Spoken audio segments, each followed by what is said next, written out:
Who knows what secrets dwell beneath the ocean vast and wide, or what became of those who tried to fight the turning tide? The night is dark, the storm is fierce, but nothing should we fear. Come round and light the candles bright, for spring is almost here. We bind the saplings, wreathed in grain, as folk did long before. We crown a maiden as our queen, and cast her from the shore. For as the land gives gifts to those who sow and reap the grain, the sea in turn must have its due when green tide comes again. O mother of the endless tides, O queen of depths unseen, accept these humble gifts we bring upon your mantle green. Fill our nets with gleaming fish, and spare our sailors brave. For all the rest, take what you must beneath the rolling wave.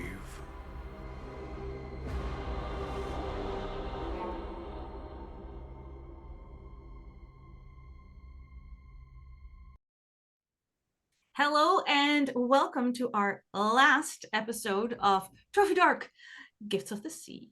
Once again, sadly, without Soul, but we have 4 treasure seekers, anti-heroes, brave souls, who are currently in a flooded cove looking for whatever it is they're looking for. My name is Anniek. I am the keeper today. I will be trying to keep these meerkats on track. I make no promises. We're going to quickly go around and let people tell you who they are playing today. And then I forgot to ask who's doing the recap. So talk amongst yourselves in Discord and figure it out. We'll just quickly start with Baker telling us who she's playing. Hi, my name's Baker. I'm playing Forrest, a just run-of-the-mill bodyguard who's very happy to be here and likes to make sure her clients eat broccoli. Yes, beautiful. Speaking of your clients, Sir Mordarin.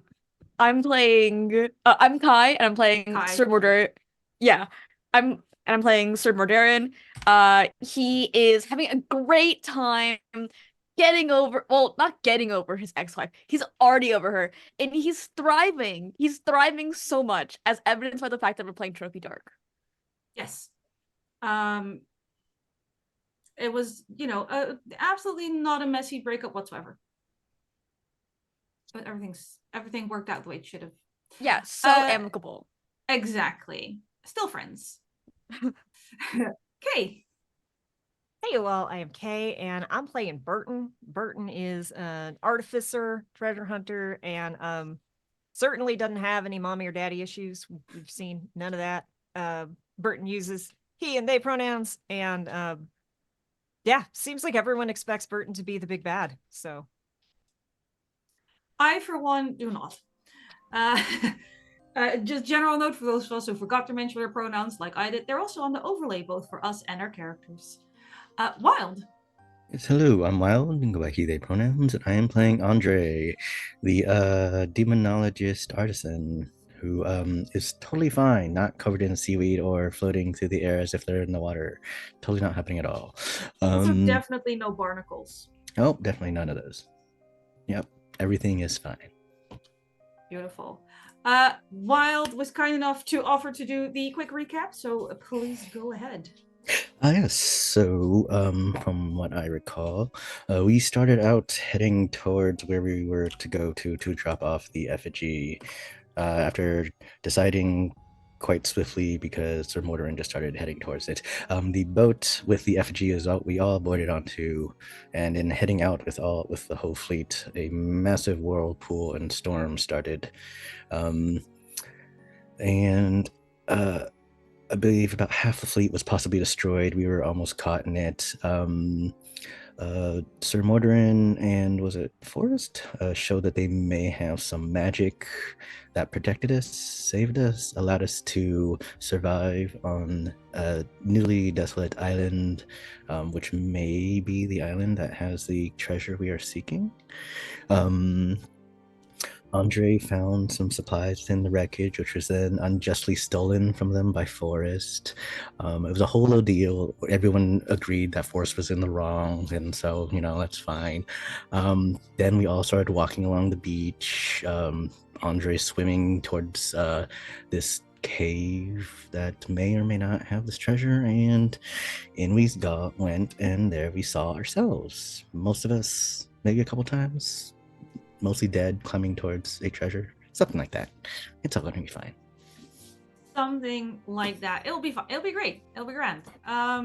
Yes, you did in fact enter into the cove, as we so lovingly call this thing, where you did in fact find a group of bloated corpses piled upon each other, struggling to get to a rotting wooden chest. There's still a current in here. It's not still water. There's little fishies and little crabs just nibbling away as these corpses gently sway in the current, occasionally releasing some gas. And every corpse looks like one of you.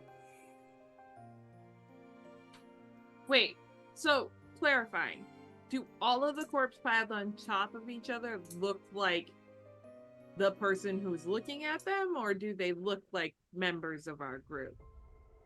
They look like members of your group, and you are amongst them.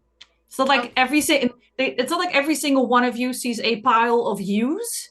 You all see a pile of corpses of your group. Okay, I just wanted to make sure.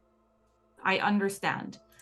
For everyone who is taking a nice long look at their own bloated corpse, I think that was going to trigger a ruin roll because, it glimpses into the future, maybe? Possibly? That's just one die against your ruin, and you're trying to roll the lowest number possible. Yes. Okay. What are you rolling for all again? ones. All ones, guys. We're all rolling ruin, or? You're rolling ruin. How many? I did not roll a 1, but I did roll a 2. So. Okay. Wait, how many do I rolling need to roll? 1 dark dice and hoping it's below your current ruin level. Yes. That'd be kind of By the hard. way, I'm sending you all some extra messages. I rolled a tested 1. this dice, and Yeah. it does roll 5 or 6. It is slightly weighted on a Okay. regular basis, and it's been my light dice. So we're gonna put that one away because I forgot to do that earlier. Okay. Wild, can you roll a light die for me, please? Sure. It's a 1. It's a 1. Okay. Nothing more terrifying. Jim going, oh, okay. It's duly noted. I have some post-its under my screen for reasons. I need all of them. Don't worry about it. But again, they are all clawing towards a chest. If you wanted to get out of the water, there are rocks here that you could walk on. They look a little slick. There's some seaweed tangled around treasure hunters. What do you want to do? I'm going to just touch one of the corpses that are just close to me, just with my foot, just trigger your illusions are totally probably real. So, this is probably just it's just to psych us out. Definitely. As you nudge one of these corpses, it flops as only a real corpse would, and it's just being sliced along jagged coral and sharp stone. The water around it turns a very brownish red, not like there's fresh blood in the water, but very old blood is just seeping into this water. It sounds like there's either a groan or something hissing. And the skin on this corpse, it's kind of like normal human skin is nice and springy, right? This is very waxy, and where you kick it, it partly slides off. Wow, they whoever made this put a lot of effort into making it look like we had died here previously. Really trying to psych us out here. Yeah. Yeah. Burton's Yeah. pulled out a handkerchief that's still moist because nothing has truly dried since the shipwreck, and kinda Probably covering their never nose. will. Yeah. And is gonna just walk up and try and look at one of the Andre corpses. Do they see the hand, the barnacles, like? While you're trying to walk towards the Andre corpse, you're all tied together with rope. The rope suddenly goes taut. Oh, fuck. The tide that should not be coming in for another few hours is starting to surge up, and the entrance behind you floods completely.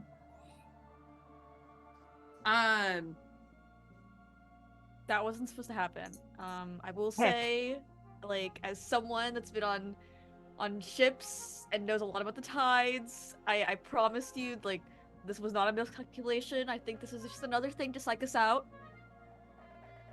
It's not going to matter if it psychs us out or not if we're dead. We're looking up towards the chest. Like, are there other tunnels? Like, what options does it look like we have? You can follow the cove deeper in. Yeah. There is literally only one way forward. Is there a stick around? You can try and break the chest, but there isn't necessarily a stick. Okay, I'm just worried. You said that the seaweed is tangled around the bodies. I'm just worried the seaweed's going to try and attack us. Looking at it, it does look like the seaweed might be capable of pulling things down. Okay. Yes. That is an option. Forrest is going to slip out and try and walk on the stones. You encounter the same problem. The rope stops you. I slipped out of the rope. Oh, okay, that's what you mean by slipping out. Thinking about slipping out of the water. No. Like, slipping out of the rope.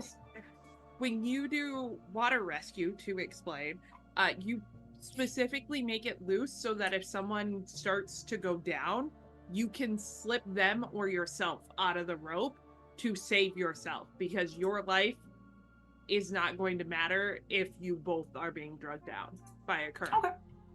You are free from your rope. Okay. I'm going to try and get across where the seaweed isn't. Okay. It puts you a little closer to the chest and a little further away from the pile. Okay.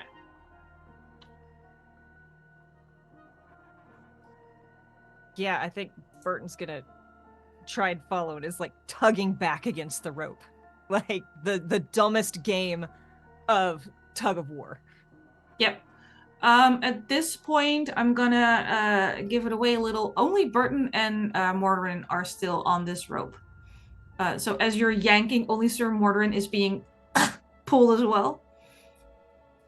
I mean, I'll just like go along with whatever Burton is doing, but I won't like. I don't know. I'll let Burton be the metaphorical person that takes the first sip of the wine. If you catch my. Well, that's Forrest. Forrest is already gone. Burton's trying to follow, but the rope is being a problem. Yeah. Burton, you tried to tug Sir Mordarin along after Forrest, but at one point the rope behind Sir Mordarin also pulls taut, and you can see it still reach down into the water. That's strange. Where's Andre? Where's yeah. I'm still here. I guess after Forrest leaves, I want to follow them. I just wanted to see if it was possible to get across the rocks. It is. It's very slippery, and those of you who are not wearing proper boots, your feet immediately start hurting. The coral is cutting. Do the diving fins help? against the cutting a little bit, but they're very, as someone who's walked in diving fins, they're horrible to work in. It's very flappy. Forrest would be wearing proper boots. Yeah.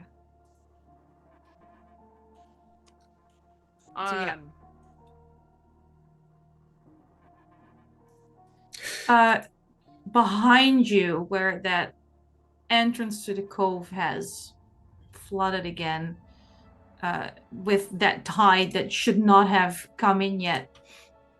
I think at this point, Burton, as you're turning around to pull on this rope, trying to figure out why it's not moving, you look behind you to where you came from. You notice that blood, old, gross, sluggish blood that started seeping into the water. It's not spreading and diluting normally. It's almost like it's being drawn towards that entrance, and something is coming for that blood. Oh, that's fun. Oh, we got to go. Something, we got it. And Burton is again going to try to climb up, and if that rope is stopping them, he's going to just shrug it off. Like, we done. Same. All right, we're leaving the rope behind. Out of the water. I feel like if he can like shrug it off and like cut a little bit of it, right? I'm curious. Like, there's a little bit. There's like, we got to go, but also like, okay, if I do this, does the rest of the rope stop fighting? Like. Okay. Yeah. I think like Sir Mordarin will probably also try to preserve the rope if that's possible, because it's like it's rope, you know, like it's super useful. Oh, I mean, I feel like you're gonna contest my little creature. Make me a contest roll against me. Who? Do you have a suitable skill for rope cutting? I've got. This is reaching, but I've got traps. I've also got corruption if there's anything that. I'll give you traps. Okay. And then a light over each current point of ruin.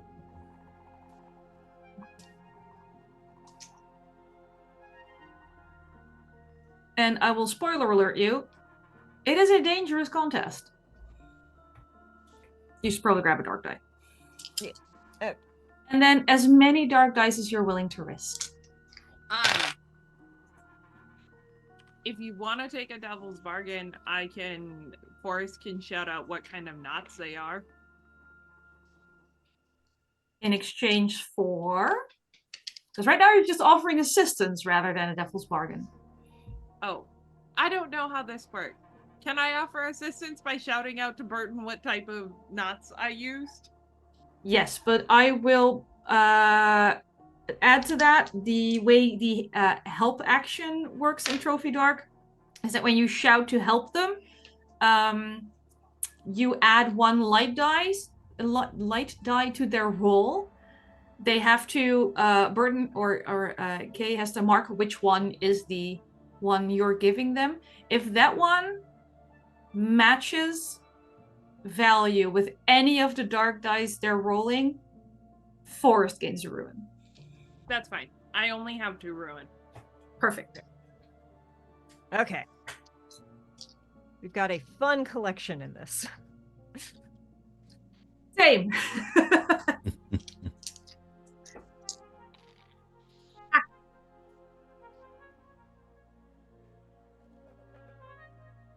Beautiful. Sadly, I only have 1 6. Well, I have 2 6s, but one of them's the dark dice. You're my favorite. Okay, so technically you win. Technically. Technically. Only technically. Only technically. It'll be fine. Honestly, what's the worst that can happen in this place? Right. You hear Forrest shouting behind you. Oh, hang on. Was there any match between the Forrest die and any? Okay, so Forrest gets away with it. Well done. You hear Forrest shouting what the knots are.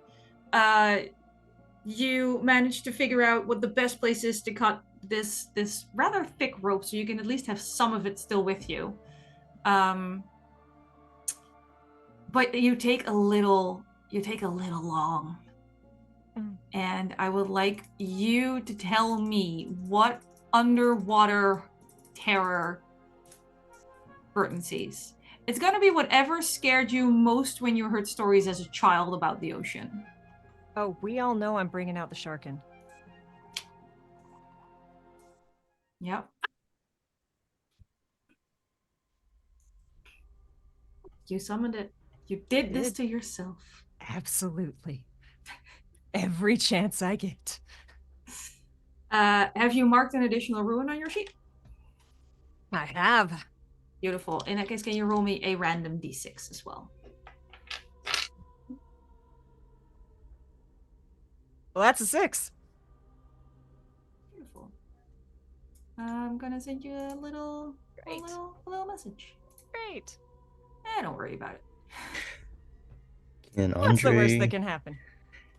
check to see how the vines along the corpses react to his own barnacles and seaweed. It's hard to describe what it like. Looking at it, they don't seem to be doing too much other than sort of reaching for each other, but you feel a kinship, certainly. You also feel all those little pseudo legs pulling on your skin as they're reaching out towards those corpses. All right, so everyone's currently trying to escape the waterish, right? Yes. I'm gonna try and escape by climbing the vines. Okay. I appreciate that. You clamber along this seaweed. Honestly, it's easier.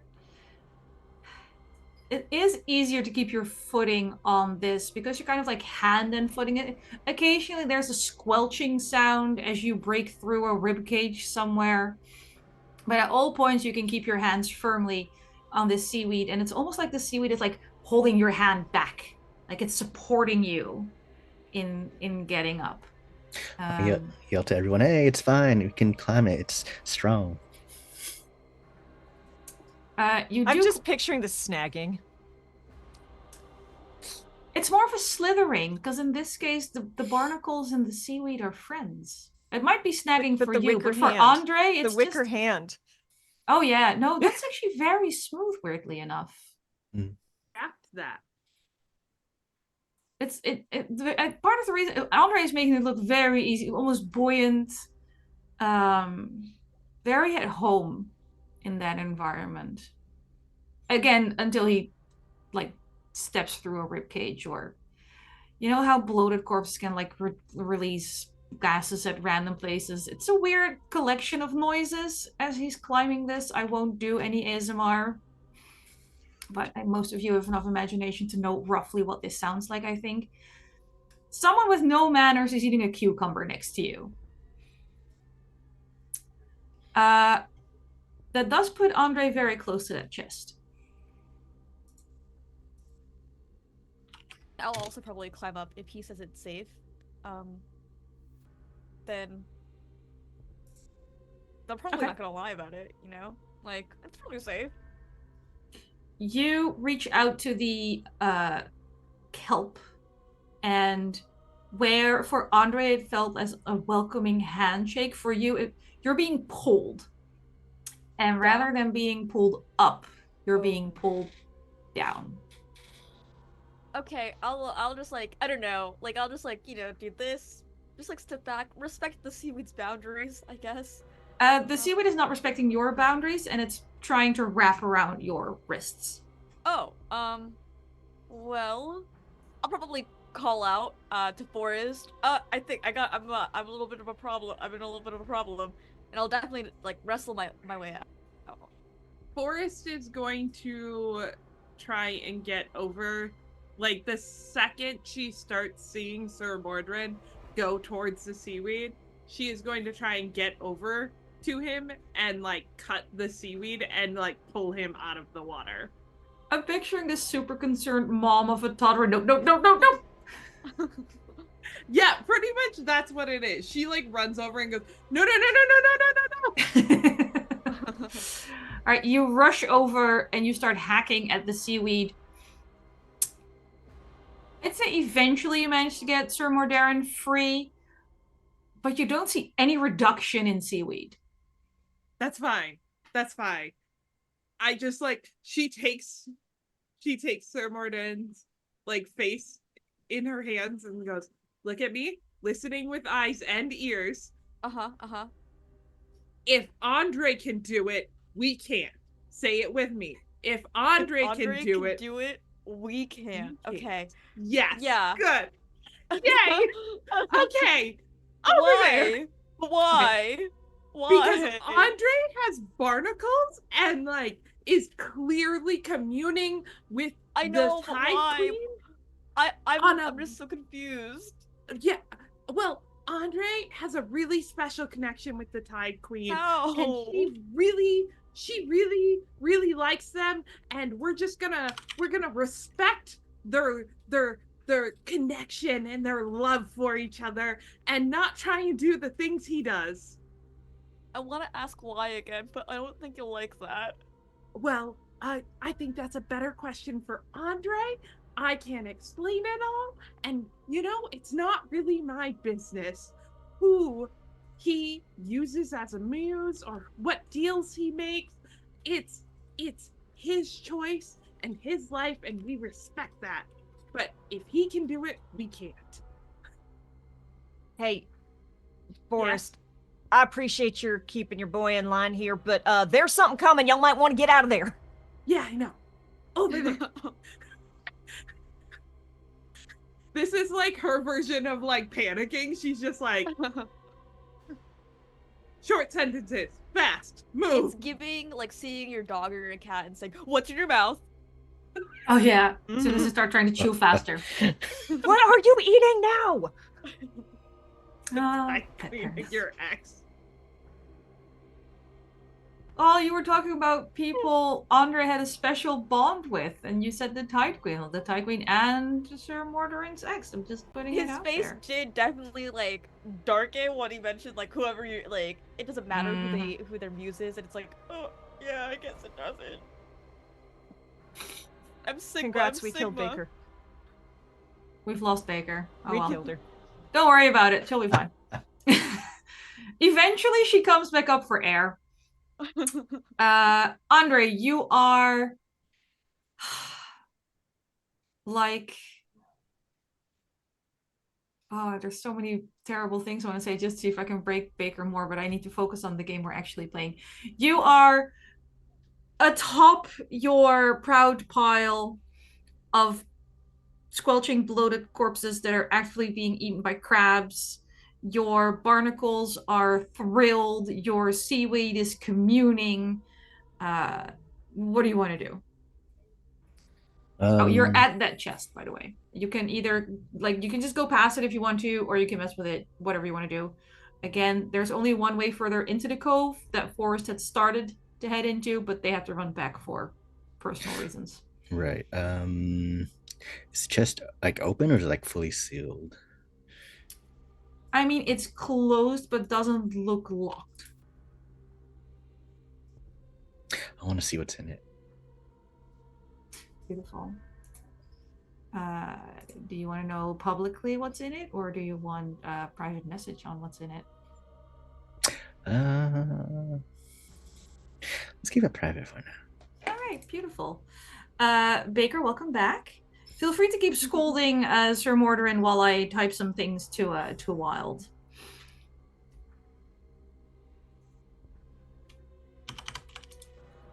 Just the utter sheer destruction. Still going. Yep, not done. Thought we were done. Not. I got this. I got this. And we're gone again.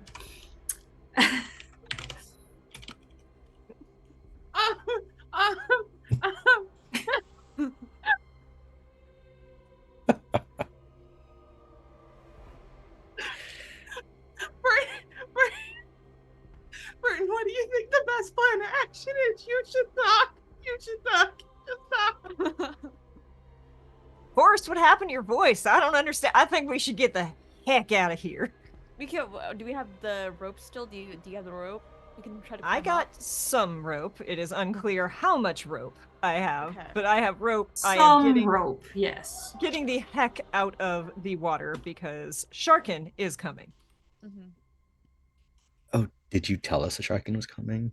Or you just know? Oh, I don't. So, Kay, the player knows the Sharkin is coming. I don't know what Burton has seen yet. So, that is a question. Burton mark. also knows the Sharkin is coming. Knows but hasn't seen? Is that what I'm getting? You've seen the shape well enough to be able to conclude that. You haven't seen scales yet. Okay. There's. Everyone laughed when I said it, okay? But there's a Sharkin coming, and we got to get out of here. We got to get out of here now. We got to go. Because those things, they got tentacles, and we can get up on land, and they could still, like, reach. It's worse than just a shark. I'm making it worse. I'll scamper. I'll make myself scarce.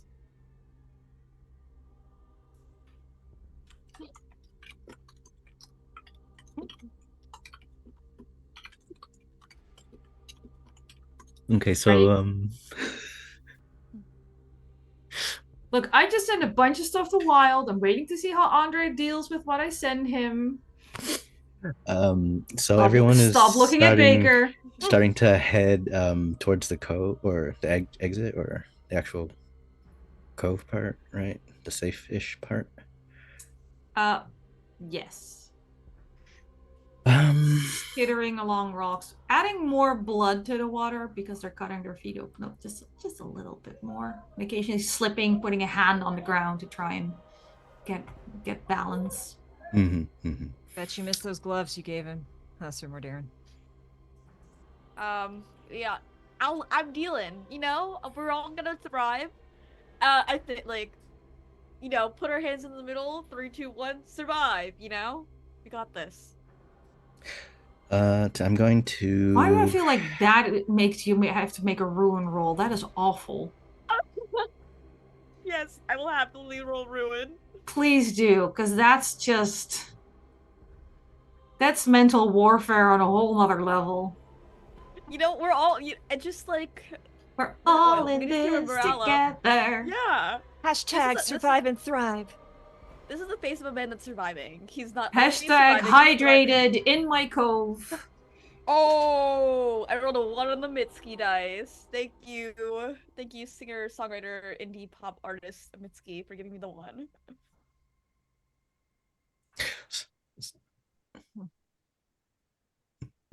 So Sir Mordarin is perfectly fine with what they're doing right now. He's saying this completely unironically. He wholeheartedly believes it, I guess. Ignorance truly is bliss in this particular case. No clue what's happening. Here's tentacles, things, sushi, you know, whatever. I think Andre is gonna pocket a bunch of stuff, but they're also gonna take a book out of the chest and start reading from it out loud. Oh God. Of course that's what you do. I don't think we ever named the X. We have not. No.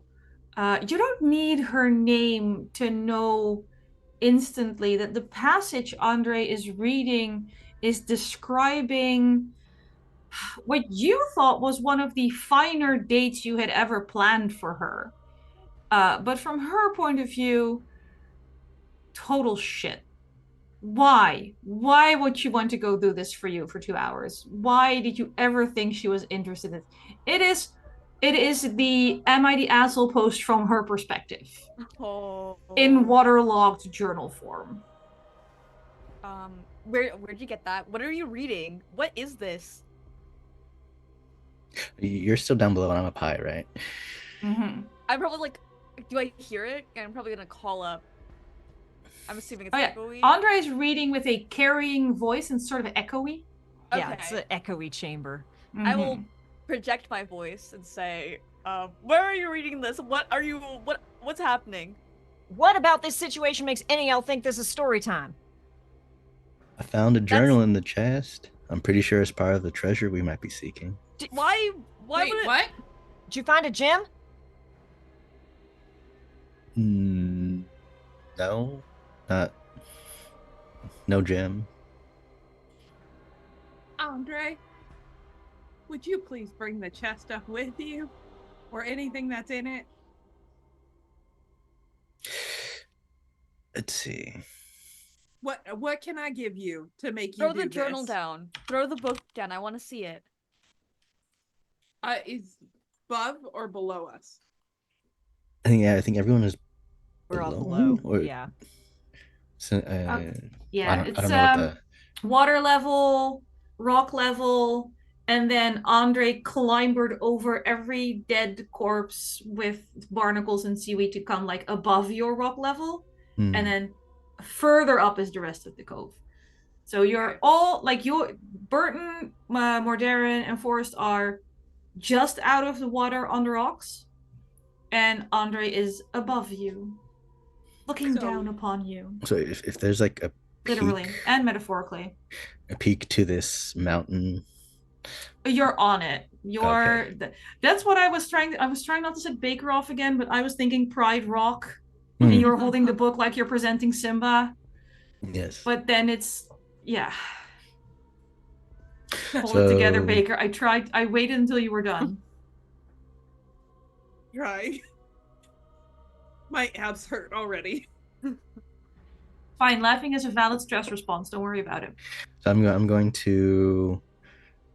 Do we need to go up towards Yeah. Well, Andre? I'm gonna say, hey, Forrest, catch. I'm gonna toss. What's that? A ring towards you?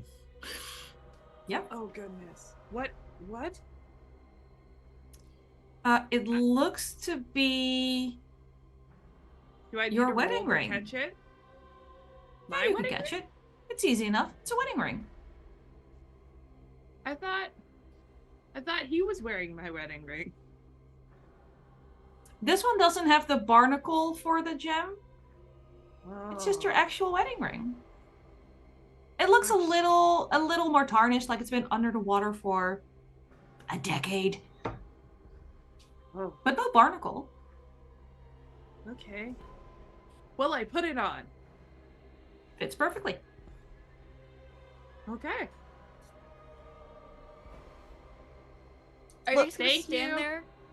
Look, y'all, we gotta get At up this to where point, he is. tentacles Water's are coming. starting to be visible. Okay. And Burton's gonna point. There's like a couple gold coins scattered around the ground. We're on the right direction. This isn't. Let's go. And is just gonna grab the back of Sir Mordarin, like the scruff of the neck, and just start like, go. Come on. Forrest is going to stay behind until Sir Mordain starts going up. I will follow the movements. I think Andre's gonna say, "There's the book, my carving. I got some rusted nuts and bolts here. I don't think anyone would want these, and I'm gonna chuck them into the water."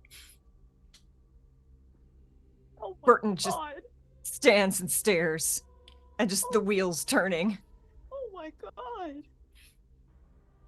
This is out of character, but Andre. Oh my God. What? Since What Forrest circle of hell did you hasn't gone come up, from? would it be possible to reach in and grab them? Don't go in the water. There's tentacles coming out of it. You can absolutely go into the water for them. Oh, they're like, I would have to go into the water. I wouldn't be able to just reach and grab. Okay. No. Andre made quite the underhanded lob. Okay. I'm not gonna do that. I'm sorry, Burton. You're not gonna go swimming with the sharkin? No, I'm not. Yeah, Burton, who was like leading the charge, like stops for a moment and is just like staring, and you just see just all of this conflict across their face. And then they like touch the pocket where they put that little gold figure in, and they're like, "Nope, we gotta." Yeah, I Gotta don't go. even think Gotta go. Sir Gotta go. Mordarin notices that they're hesitating. I think like he's just go. Burton pushed me. All right, let's keep on going. Yeah. So Andre's gonna then start heading towards y'all. Yeah.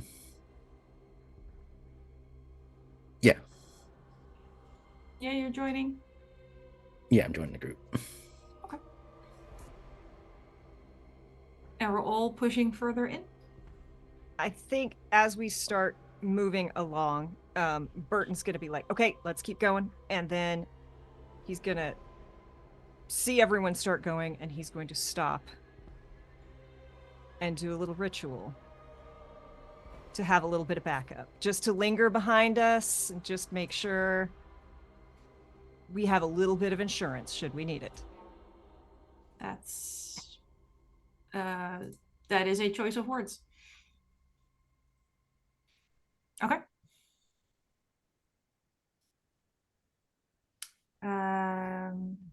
I know which ritual you are using. Do you want to take a little moment and describe it to the rest? Or are you just going to surprise them with the result? I'll surprise with the result, but Beautiful. just to tease everyone, if anyone looks back or pays attention, and I don't, it's up to y'all if you would, but you'd hear kind of this Burton start muttering, and it turns into a chant, and their voice distorts. And if anyone were to look back, their eyes would be glowing purple. And then he'll nod and mutter like, stay back, but be ready. And then we'll rush to catch up with everyone. So casting a ritual calls for a risk roll. Mm-hmm. So we'll take one die because I know that you're skilled at this. And then I don't think, do you want a devil's bargain? Or are you like, it'll be fine because, you know, you do need a dark die, because I would say that this is risking your mind or body because there's both a kraken and there is the fact that you're doing what you're doing. So you can have either a light or a dark, or we can make a little deal. I'm gonna try and trust my dice right now. Given that one of my skills is corruption, do I get an extra? No, you only get that is the one you got the die for. It Okay, doesn't matter cool. how many skills you have, as long as you have a skill, it's a die. Okay, perfect. Sorry. I'm conflicted on this because I'm literally vigilance and protection, and so I would be, and I specifically stated in the last episode that Forrest is just trying to get all of us out of here alive, and so she would be watching everyone. At the same time, you did just mention that you're busy pushing Sir Mordarin in front of you to keep him away from the kelp. Yeah. And it would be like, and again, if Forrest turns around and kind of catches like the tail end of this, knows something happened, not a problem. But it would have been like, as we are leaving and going into a new space, like I would do this as far from that scene as possible. I rolled a d20 to see if she would look back, and I did. Low wouldn't, high would, and I got an 18. So she would look back, but I think not very early, so maybe at most saw the tail end. Okay. What did you get for your risk roll? I got a 6 on my light dice and a 2 on my dark dice. Okay. You leave behind what you wanted to leave behind. I am going to text you a question. Okay, I think as we're running along, Andre's gonna give Sormadarin back the book, but I think he flipped to a page closer towards the end that has a passage that says, "I did it. I finally left him. Now I can probably be more than just amused." I think he's just gonna give you this look of like abject horror, bookmarks the page, closes it, and like puts it in his pocket. It has no meaning to Andre. Yeah. Liar. No, Andre doesn't care. I don't think. No, yeah, fair enough. I don't think Sir Mordarin understands that Andre doesn't care. I think he's just like thinking like, the best way I can say it is like, their enemy, like it's a one-sided nemesis relationship, I think.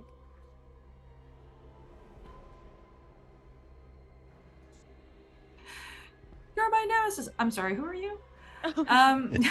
Took everything from me. I don't even know who you are. For me, this was a Tuesday. God, Yeah. that's so good. So many pretty girls, so little time. Forrest, as you are hustling along down this cove, you do pick up with your vigilance, constant vigilance. The walls of this cove are becoming more smooth. It is. There's ridges starting to form rather than a slope.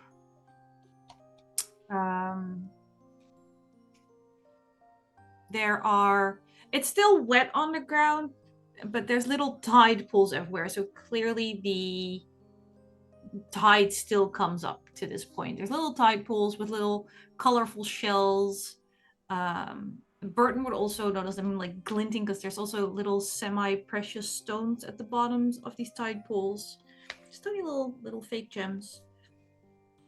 But the ones that the thing that would call out to you the most is a pair of boots sticking out from around a corner a little bit ahead of you.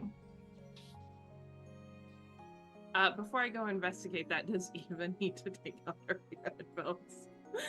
I will let Eva know when she needs to take out her headphones. Don't worry, I'm texting in the background. Okay. Forrest would mention the things she's noticing because I don't think she would know a whole lot about caves, and she's just hoping someone else does. And then she would say, I'm gonna go check out these boots, and she would point them out. Let's keep close to each other. It's weird here. Yes, well, clearly. If you want to take a second to get some money, you can. We're after something much bigger, and Okay. if we're gonna drown down here, I'd like to at least drown looking at the pile of treasure.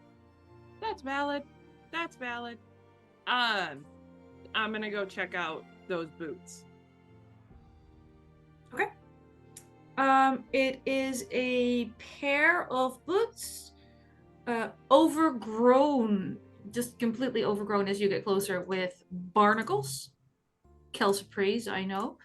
And they are tied to a boulder with a piece of old rope.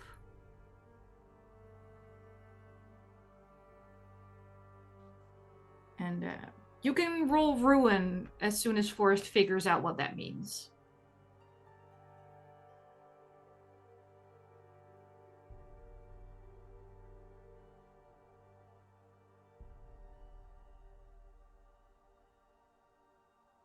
Forrest is in luck. The person who is her omnipotent god is stupid, so she has no idea. Okay. In that case, I will explain it to you, and you can roll ruin after I explain it to you. At some point in time, other treasure hunters were here, and they decided to leave one of their group behind by tying them to this boulder as the tide came back in. Their corpse has since left the building being metaphorical in this particular case, don't get your hopes up, and the boots remain. Got it. Okay. Bet you there's like still feet in there, because that's what happens. That's the barnacles. Basically, the barnacles. If you look into the boots, the barnacles are growing. Like underneath the barnacles is a skeletal scaffold. Yeah. I took a ruin. Okay. I got a 5. Roll a d6 for me. Okay. And yeah, Burton is still randomly just coughing and coughing up water. I got a 3.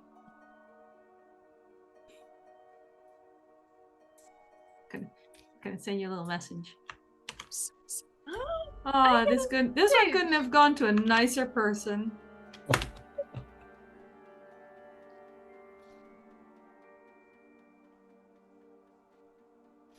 You know, that's been a theme the entire journey. Also, rewatched last the- game. Yeah, I rewatched the first episode and I went, wait, I'm the only female in this group. Don't worry about it. You'll be fine. Don't worry about it. It's cool. We're good. Cool. I think if Burton comes to the same realization as Forrest, because I don't know if it was out of character that you were looking at the boots to see the skeletal feet or not, you would also have to run Ruin. Okay. Andre is still blissfully taunting Sir Mordarin and not currently involved with the boots. One that betrayed me before rolled a 1, so. I mean, if Burton's back with the group, right? Yeah. I mean, I'll be like, I didn't find anything for you in that chest, but I can give you this, and I give him another idol that I had. You What kind of. does this idol look like before you hand it over? Vaguely like a Sharkin, but somehow worse, but also not the Sharkin.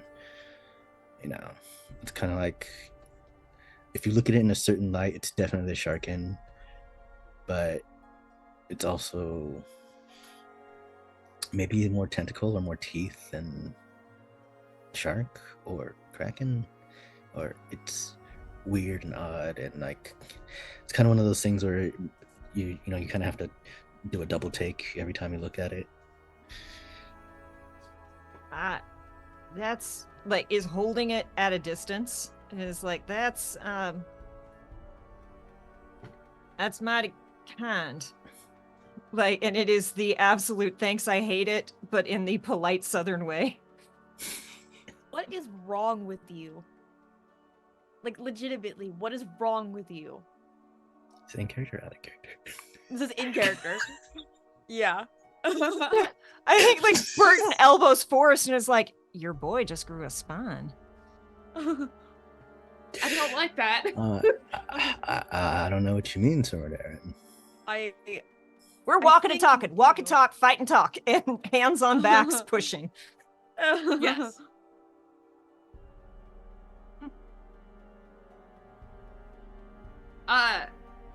Forrest, walking behind, is going to be, hey, Sir Mordain, remember when I saved you from those 6 men who tried to kill you in that bar?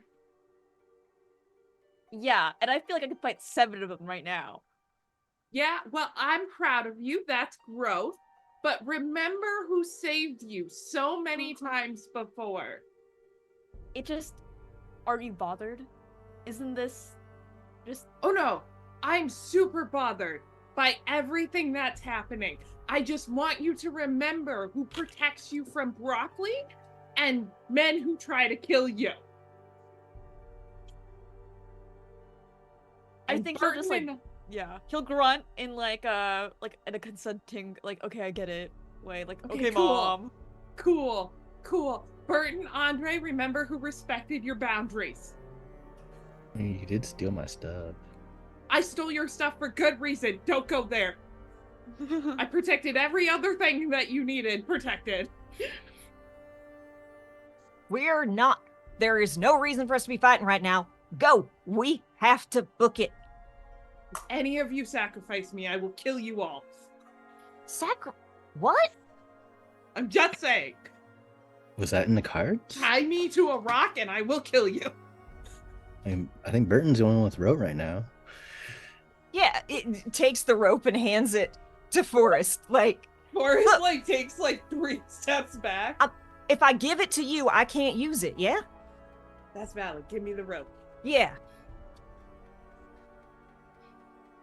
What in tarnation is going on with everyone? Let's go.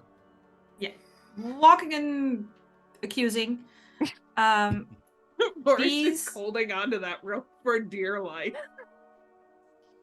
Honestly, at this point, most of you have a few quirks, so what's a little friendly paranoia at times like these amongst friends? Question mark. These ridges on the walls of this cove are at this point expansive enough that they could almost be considered stairs. I'm trying to think. I find it very difficult to play games without knowledge checks. I think in between freaking out and with everything you've seen so far, everyone who is using more than a single brain cell would at one point realize that this is looking a lot like the inside of a great shell. And where you originally started going up, it's starting to become a spiral downward. The parts of the wall that are still rock, because not everything is smooth yet, the parts of the wall that are still rock look like very carefully arranged stonework. Something that you would see at a watchtower or a ye olde lighthouse.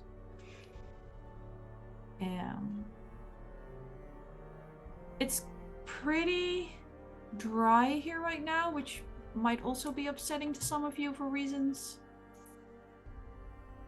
But yeah, staircase down, and I use the word staircase loosely in this case. Did it kind of feels like we're being watched, or? Forest's eyes are burning in the back of your head. And Sir Mordarin is trying not to glare at you, but occasionally also looks like they would be willing to stab you in your sleep. Nothing more external.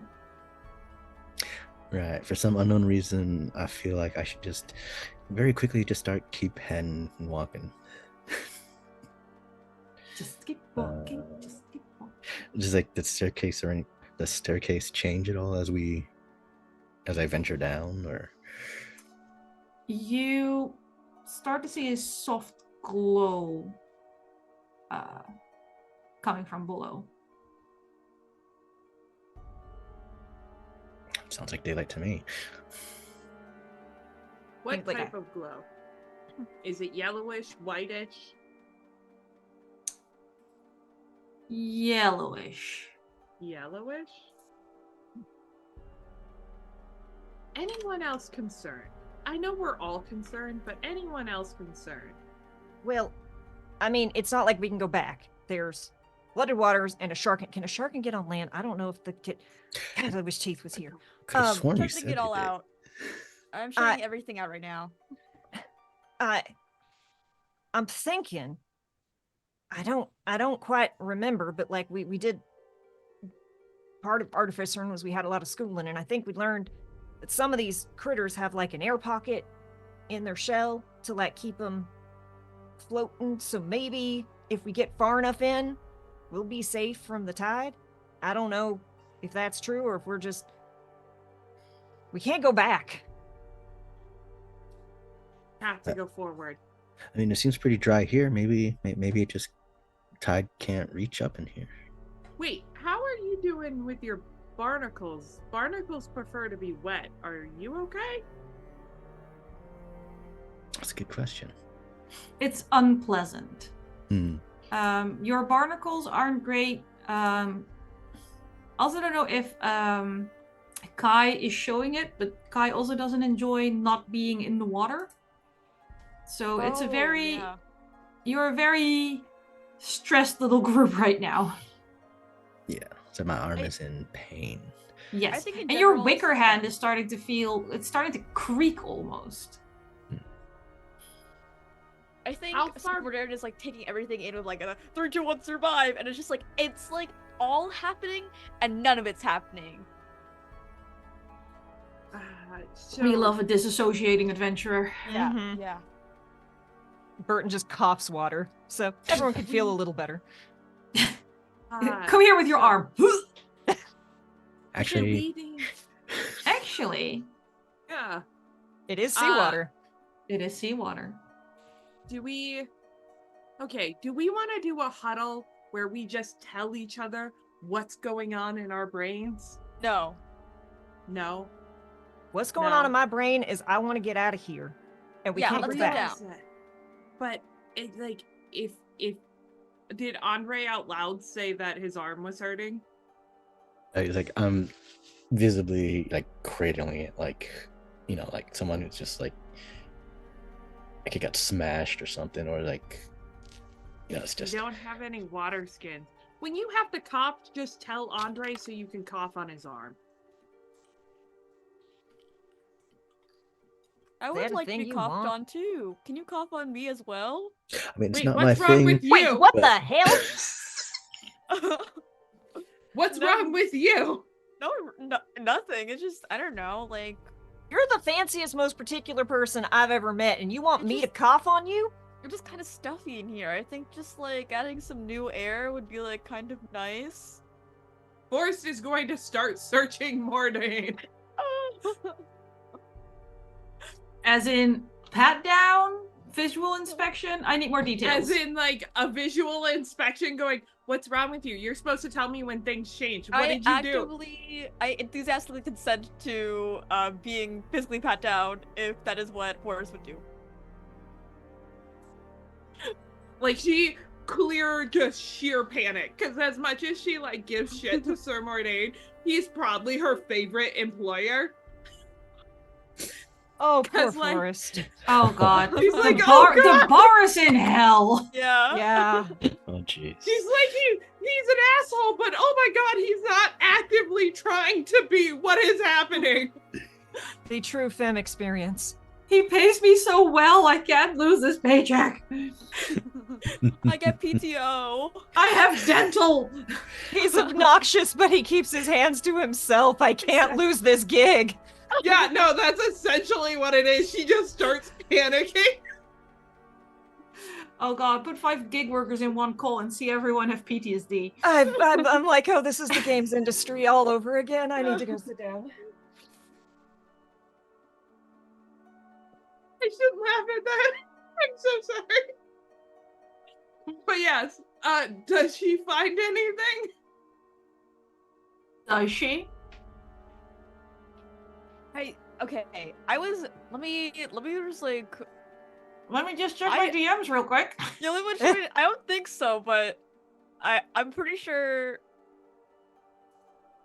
Please let me check my DMs. Discord. Also, I love that I am still bright red from breaking out laughing. I will help you. There is no physical concern. Mental. That's not what they're gonna find in the pat down. Okay. Yeah, it's all like It's all in your head. It's fine. Don't worry about it. It's all fine. It's fine. Yeah. I gaslit myself for a second. I was like, was there No, but just it's not. do some yoga, take a walk. You'll be fine. just some yoga? Oh goodness. Okay. Have you all tried right. mindfulness? Let me know if anything goes wrong. Even in your head. Need to take I'm a here ruin for dice you. after that. Alright, if everyone Actually, I do think this calls for a ruin dice for Forrest. Just the mental breakdown of potentially losing.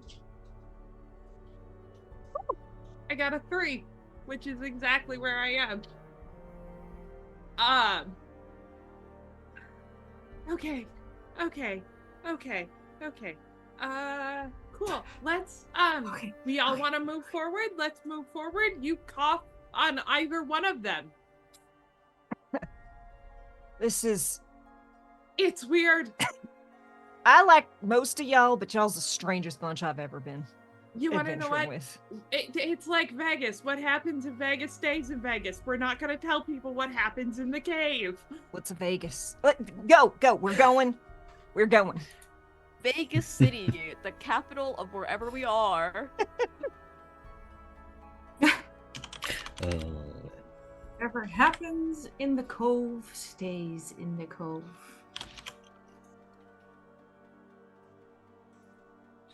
Yeah.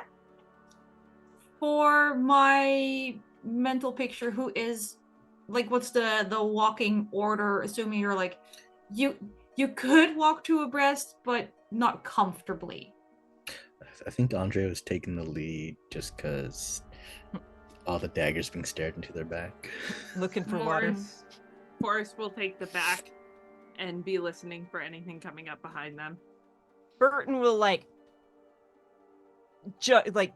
jostle with you a little to try to take the back, but will acquiesce to not being the last.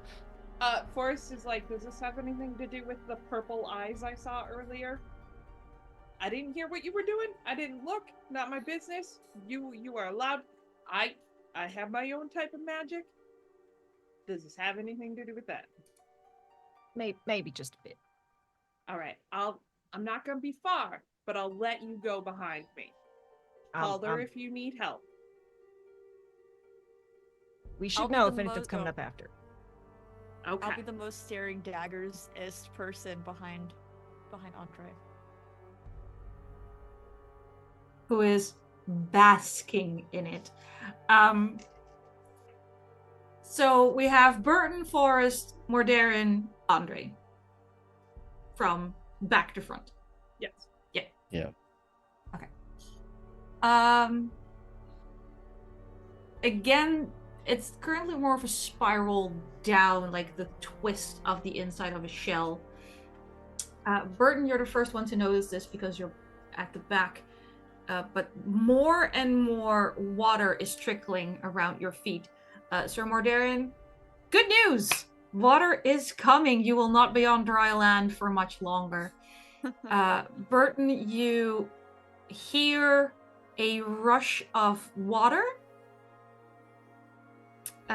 splashing up behind you, and then Go! Hey Baker, can you say for me, Master the Kraken is coming? Just in your own voice. Master the Kraken is coming? Hey Burton, the corpse you left behind in the shape of Forrest is calling for you. And that is where we're gonna go to break. Hello and welcome back to Trophy Dart Gifts of the Sea. So far, those gifts include the inability to be on dry land, barnacles growing on skin, a wicker hand, the knowledge that the rest of the party is going to sacrifice someone, and someone consistently puking up seawater. The ocean's bounty indeed. Our beloved group of, I almost called you morons, but that's not true. You've made, other than starting this adventure, you haven't made that many horrible decisions. Although your timing leaves something to be desired. They are on stairs heading down inside a tower/shell. And you are warned of the rising tide and the coming of the Kraken, Sharken. Corpse Forest only saw tentacles, so isn't quite sure. Speaking of Corpse Forest, Burton, in an attempt, of course, well-meaning and just the best bean ever, tried to keep the party safe. Animated the dead in the past chamber in this coven, picked the one of the dead bodies of Forrest because there were several options, but why not go with the one that looks quote-unquote the strongest? As I accidentally hit my light button. We left with water rushing around your feet, the gurgling sounds of Forrest behind you, and I believe there was equal parts relief and panic, so I'll leave it to you to deal with this. Yeah. Burton hears that and is like, he's coming. Tentacles coming. Come, go. And will, try to push people forward. But is also at the point of, if people, certain people, they know who they are very happy about this water and are not moving quickly enough, will shove past them. No, if I'm running, wait, is the water coming from up or is it coming from down? From behind us, right? From Up. And behind you. Up. From behind. Forrest. Oh, okay. I'll walk. Okay. I'll keep going. And I guess Andre would try to reach down, maybe splash some stuff on his arm Yeah. before Honestly, continuing going down. it's very refreshing compared to the wet wicker that dries has that really annoying creaky quality that makes you think it's going to break before it bends again. You have the feeling that maybe if you want to close your hand this time, it won't snap. So Nice. that's a positive.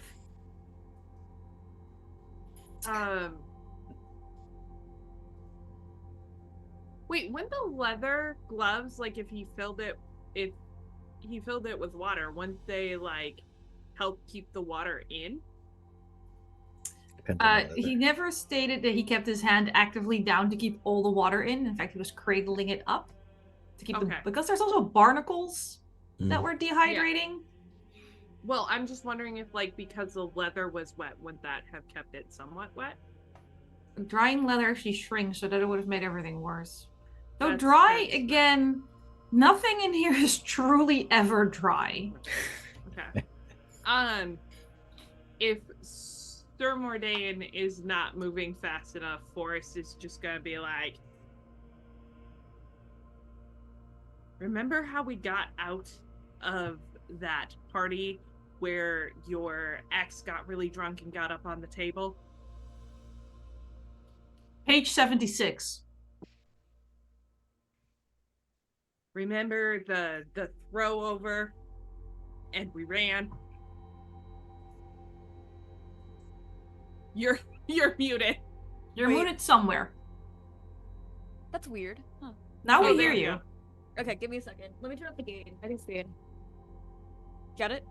Can you hear Better. me? Yeah. Okay, yeah, Yeah. I just turned the gain a little bit. If you want to, you can do it to me if that's what you're saying. I'm saying move faster or I will. Okay. Cool. He'll just move a little. He'll move. Like, his heart's not in, but he's moving. You know, like it's just like okay, I'm running. Great. So passive. Twist my arm. Okay. The tide is currently rushing behind you. It is absolutely flooding this tunnel, and we're talking tidal level. I'm not aging myself with this. If you've seen the Titanic, the way the water bursts out of cabins and rushes down the hallway, that. You are all swept off your feet, to the relief again of some of you. And it's very hard to orient yourself as to what is now up and what is now down. You do notice that the tide is pulling you through this passage. Do any of you keep your eyes open in the water, or are you all reflexively closing your eyes? I think I reflexively close my eyes and then try to open it. I feel like since Andre feels like they're always in water, they keep their eyes open. Okay. Burton?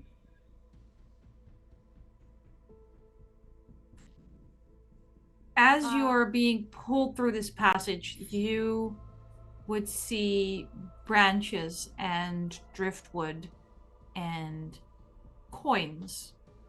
You would see gifts that people gave to the effigy at the festival. Yesterday? It feels longer ago, but it was yesterday. You see a little... Burton specifically sees a little statue that... It's not as creepy as what Andre just gave you, right? That's next level creepy. This one just looks like a carving of a female figure, but it used to be nice kind of the light kind of wood. Looking as it sort of it swirls around you, and for a second it's almost like you're in slow motion, and you notice that the whorls in the wood, those big dark knots, are exactly over the eyes.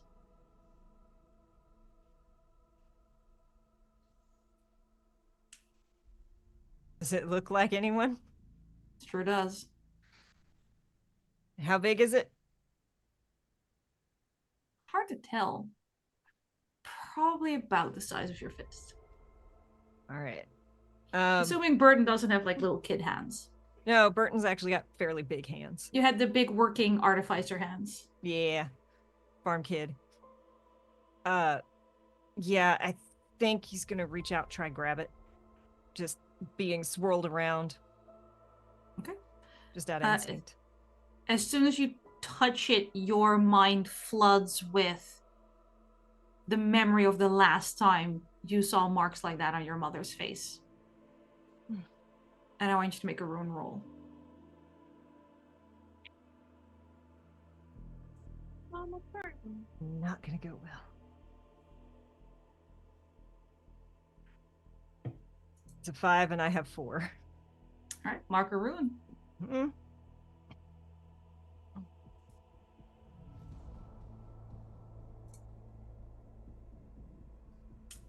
For a reminder of people, for the rules, if you are on 5 ruin, you can, if you want to, start making reduction rolls, which usually involve doing sneaky things to your party. If you want a suggestion, text me. If you already have a genius idea, also let me know. If you're happy to stay on 5 and see wherever this takes you, perfectly allowed. The tide pulls all of you along. You can try to swim against it, completely pointless. You can try to figure out what is up and down by blowing bubbles, pointless. It's just a current and you're in it, and there's no clever trick to swim along the shore to get out of the riptide. None of that. You're just at the complete mercy of this this current. I don't know that Forrest would notice any of that. I think she's just trying to get a hold of Sir Mordarin, so not to lose him in the current. You grab hold of Sir Mordarin. Mordarin. I will get the name right once! I just...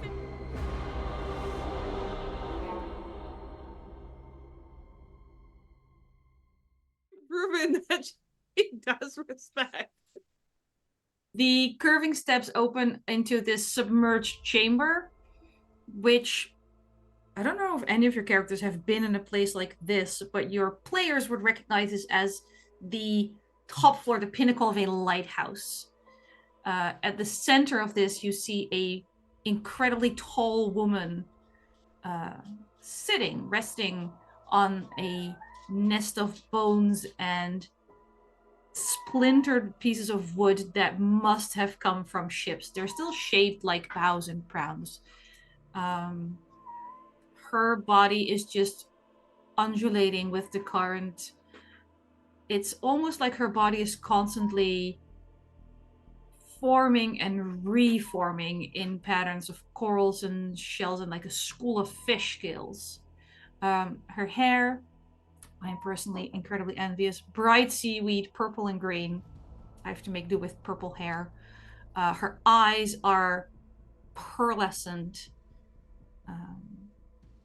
Around her head, there's these pulsating jellyfish just chilling, just there for effect. And everywhere around her, there's eels, there's sharks, there's things you don't have words for, but that are clearly from the deep ocean, and they all look hungry. There's small whip-like tentacles. There's these giant toothy jaws, teeth that have no business being this pointy. And this current just deposits you into this chamber, and the noise you make causes her to notice you. And she turns to look towards your group. And hang on. As you feel her gaze on your party of misfits, a lot of the hungry things notice as well and are also heading towards you. All of you. Andre more than the rest. Though Burton, you're up there at this point. remind me to roll. No, roll the d6 yourself, and then I'll send you another message.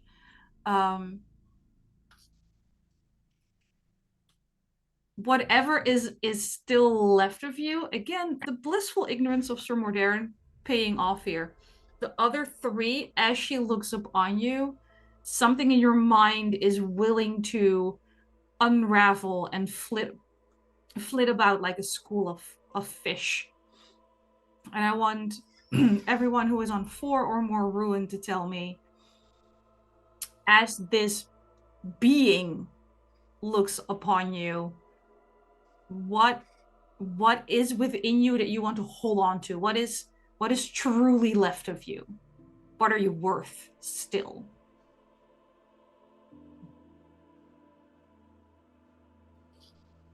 While people are thinking about this, does she look like any woman in particular? We have a lot of important women in this group. Does she look like a woman? She Well, looks like many women. She shifts. okay. But yes, she does. It starts as almost a blank face. It shifts into someone that would not be familiar to Sir Mordarin, but would absolutely be familiar to Burton. It shifts into someone that both Andre and Sir Mordarin are well acquainted with, although Andre likes to pretend he doesn't remember. And as for Forrest, you know it's a woman, and at times she reminds you of yourself, and rather than the jellyfish being a random movement around her head, they can almost look like a wedding veil. Just white and translucent and just weaving along. Just to make sure I know, we're still like underwater. We haven't been like deposited on a shore or anything. You can breathe if that's your question. Okay. But we're like also like floating in water still. We're not on dry land. You feel too buoyant for it to be truly dry land, yes. Okay. Forrest is going to take a half step in front of Sir Mordarin. I said it right. Right? Maybe. I think coming upon this visage, all that's left of Andre is the artist within him. That is all that ever truly mattered to him, and all he ever really wanted to succeed at. Everything else is unimportant. Okay.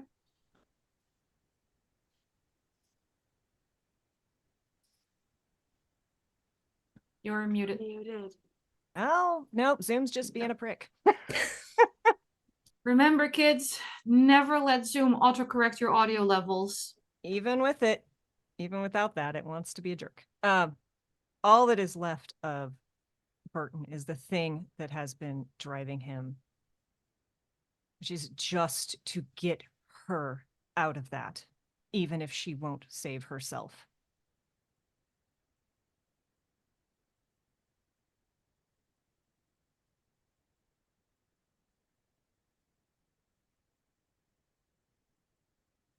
I only have 3 ruin. I don't know how much Sir Mordarin At 3 as well. Survive! Yeah. Sir Mordarin needs to make a ruin roll for seeing a certain lady's face in there, though. Okay, I'm rolling 1. Actually, Forrest probably should make one as well, just for seeing herself as a blushing bride. Yeah. I got a 1. Beautiful. I got a 5! On the Mitsuki dice, it says the word eaten, just like for everyone's pleasure. So Perfect. I'm How at, fitting. I'm at 4 ruin. Okay, roll me another d6 as well, please. All right. That's a 5. Okay. With 4 ruin, would you like me to tell you what's... How are the cracks beginning to show in Sir Mordarin? I feel like Sir Mordarin is not like necessarily like a young person, but he does like, I mean, he's kind of, I don't know if you guys can tell, he is not entirely mature. And I feel like that just carries. I know, it's so shocking. And I think that's like what makes him look younger. But I think that is just gone. He is like he is the most his age he's ever been.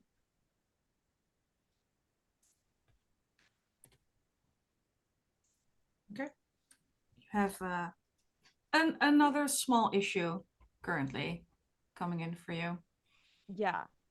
Can I just say it out loud and Please. say okay, yeah. So I think like he probably just like is it possible to fall to your knees in this environment? I just like want to know. It would be a very slow motion kind of fall to your knees, so it's going to take a Okay. while, but extra Perfectly drama, dramatic too. really. Yeah, Yeah. Yeah, so cinematic. So exactly. he will fall to his knees and he'll just like grab at like the small creatures, like squeezing at them. It's like to like twist the metaphor a little bit. It's like loving something so hard that you can't let it go, even if it's at the expense of the thing that you're holding. Mm-hmm. Okay. Does anyone watch Dairy Girls? Do not clutch the glass doll because she will Yeah. break and you will bleed. Exactly like that. Okay. Let me just ask. Yeah. Kay, can you please roll me a light die?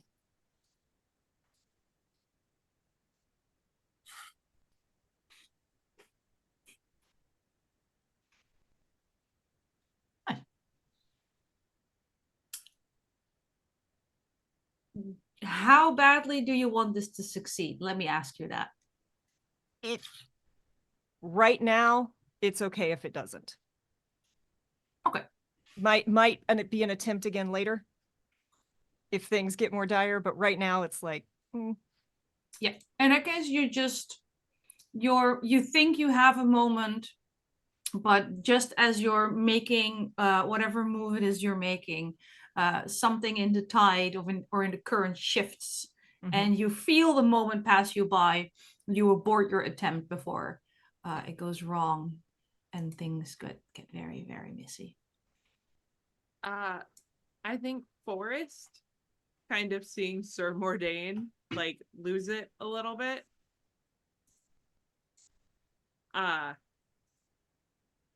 Will recognize that this is probably not someone she can fight. And will turn to the Tide Queen and go,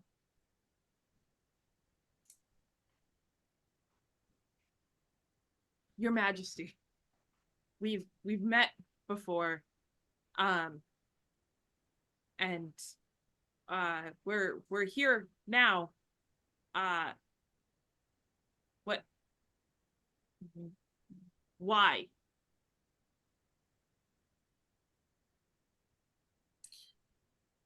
As you ask that question, she turns more fully towards all of you, and the movement causes whatever passes for a ribcage to shift, and gems and gold and priceless treasures start pouring out of her.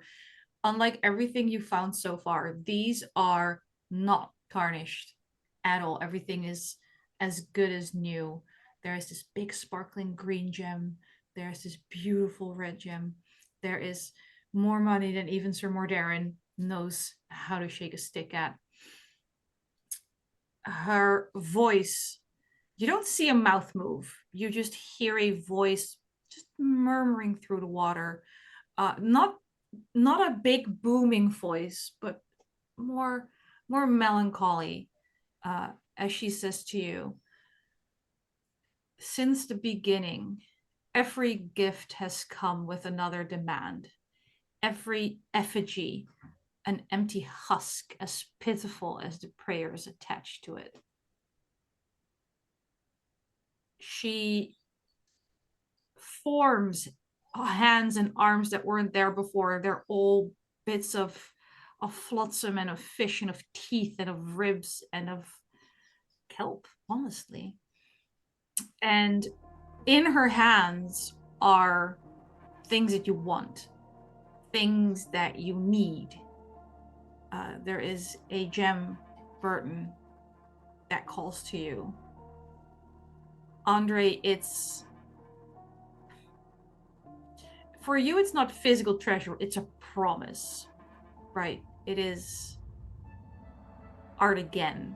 It's whole hands that can carve, not in fine detail, but in a way that makes people want to look at things rather than what turns people away. And as she's turned to you, for all of you, she just wants to know, have you at last, after all these useless waste years, have you at last brought something to satisfy the hunger of 100 lifetimes?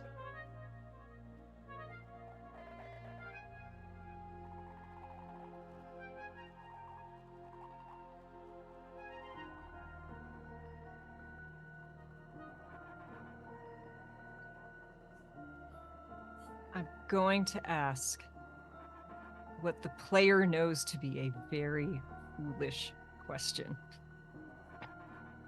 However, this is a moment, and she is certainly made of bones and things. Given that she's also the Tide Queen and a goddess, I assume.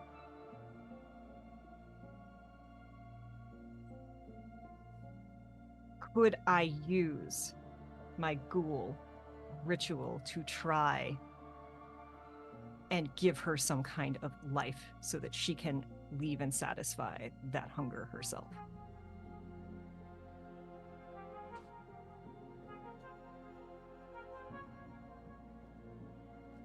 Interesting proposal. She's at this point not just the Tide Queen. You're looking at the actual Queen of the Depths. Do you offer this to her or do you attempt it? No, I think it's an offer. It's not something they're gonna try and do sneaky. Okay. To her. Yeah. And it's like, I don't know if this will help, but it's what I've got. I just need one thing. Just one, and anything. That or something. I just need that gem.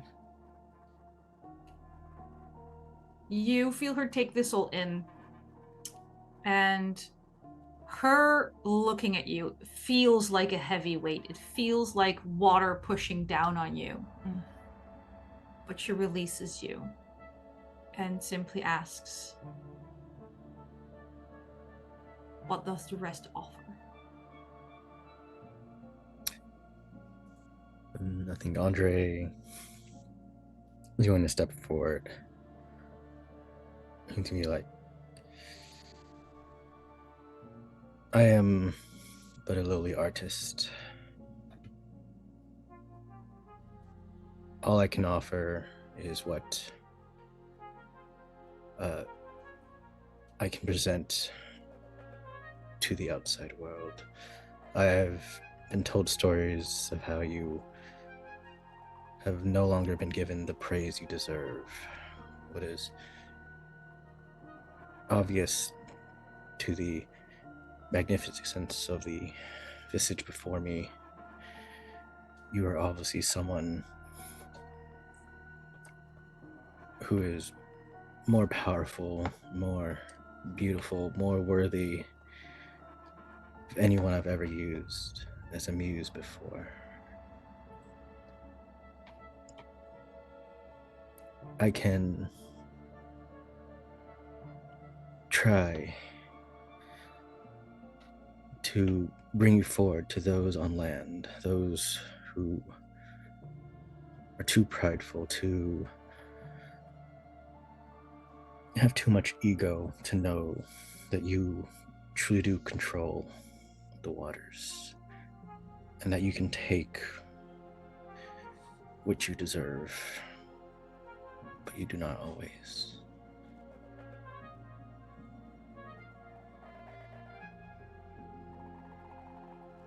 I offer you myself to bring you forward to the masses.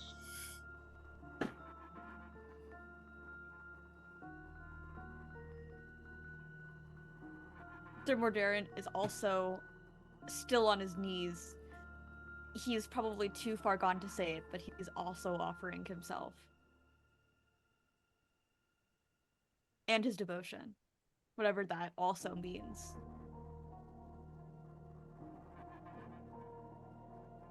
Companions, fame,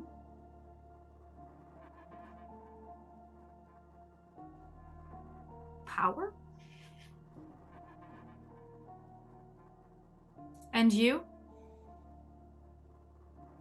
Forrest steps forward and goes, I'm not an artist. I only really have one thing that I live for. And she takes both of the rings. And that is the vengeance I seek.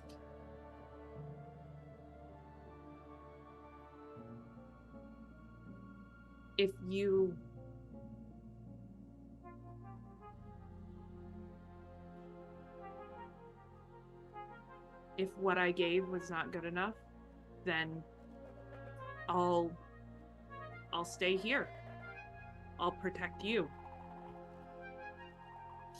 What do I need protection from in a way that a mortal can offer it to me?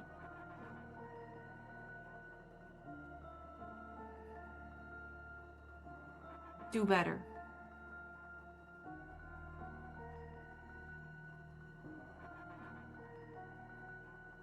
Can I give her my vengeance?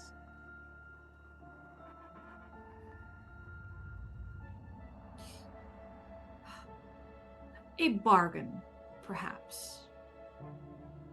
I am intrigued by the artist. Feel pity for the farm boy. I do not like your employer. I find his offer lacking. You say all you want is vengeance.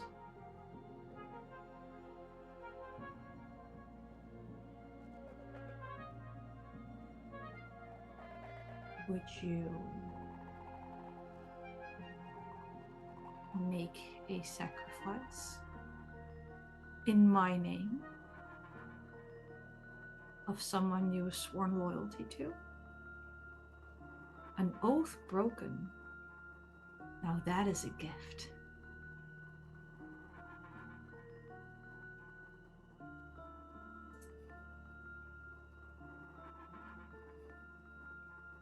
Would I be able to get my vengeance? Would you insist on doling it out yourself? Or can I work it for you? You can do it for me. I want him to pay. You've seen my domain. I can make men pay.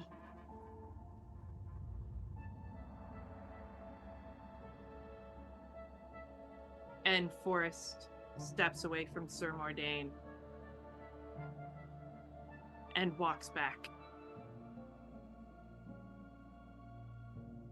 I'm sorry, but you're not an oath that I care to keep.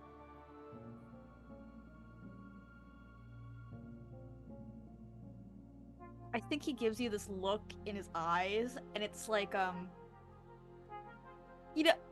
okay, since last session we've been talking about, like, Taylor Swift quotes and not singing them in, and all I can think about is the quote, I wouldn't marry me either, and I wouldn't keep me around either, and I think that's, like, the look in his eyes. I wouldn't keep myself around. I understand. As Mordain gives her that look, she just, as much as she can, puts her boot in his back and pushes him forward. She just doesn't step back. She full on just breaks the oath to protect him and throws him into danger.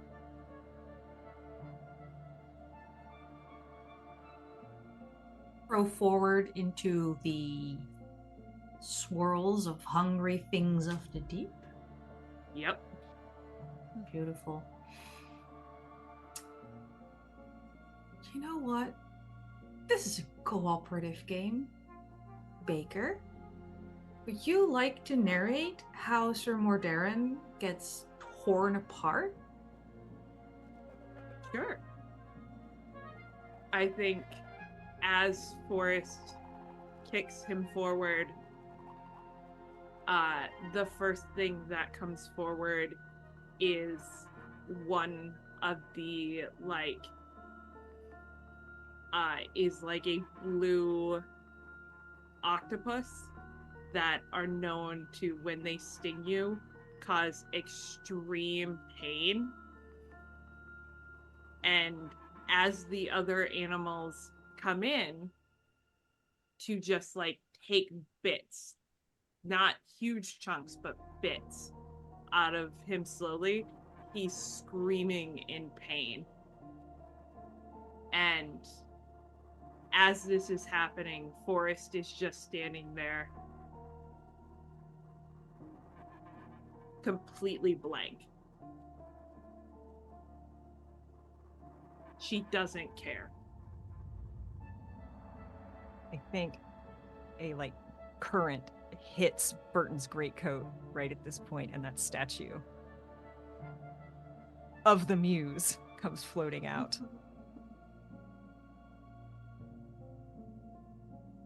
One last look at her. Sir Mordarin, it's an inglorious end, I'm afraid. But you got to see the Queen of the Depths before you passed, and honestly, with the life you were living, and the choices you were making, maybe that was the best you could have hoped for. One price paid, one gift promised.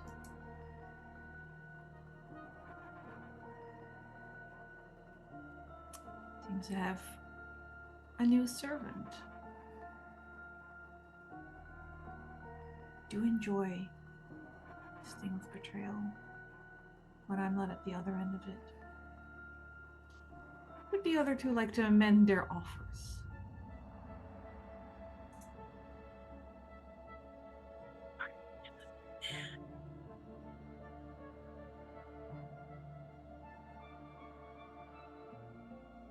Also, before you answer that, let's do some rune rolls for watching Sir Mordarin get shredded in front of you after being horrendously betrayed by his bodyguard.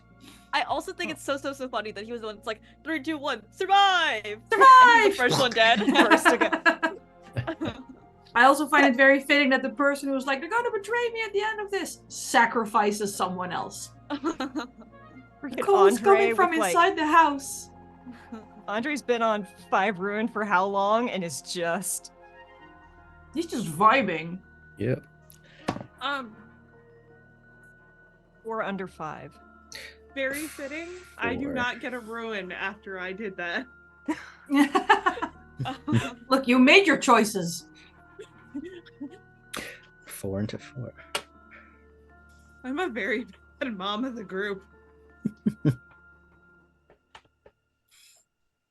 In the wild, when animals have to do certain things to survive, the quokkas throw their babies at predators, okay? You're fine. That's true. Can I send you that today? No, and also it's technically a hoax, but don't worry about it. Okay. I'm also partly talking so certain people can consider options and choices and sacrifices. Because I'm not gonna lie, she's asking for a lot.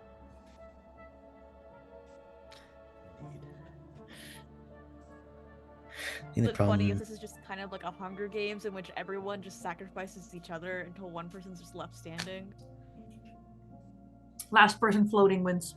Yeah. Anyone comes near Forrest, she's kicking them in.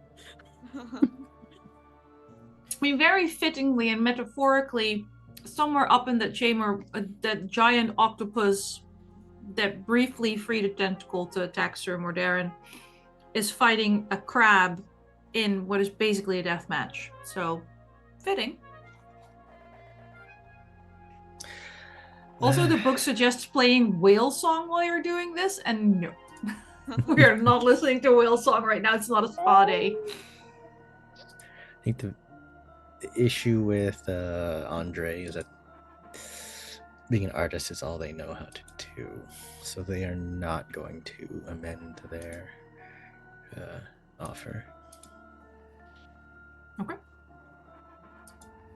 I think it's Burton's turn to slowly fall to his knees and just watch in horror as Forrest sacrificed her employer, and just he coughs and 2 teeth come out, and he opens his mouth and you see 2 mismatched sharp teeth suddenly in their place, and tears on their eyes, and he just, it's like, I can't, I don't know. I can give you an army, but that's all I've got.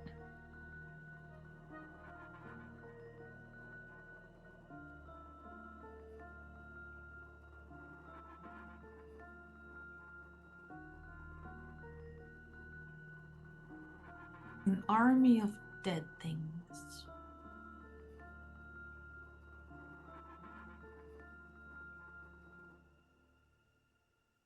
She will summon one of her sharks to her. Snap its neck. Can you fix that? Sorry, say that again. Can you fix that? I didn't hear what was before that. Sorry. Oh, What am I she supposed to summons fix? the shark she just killed in front of you. Oh.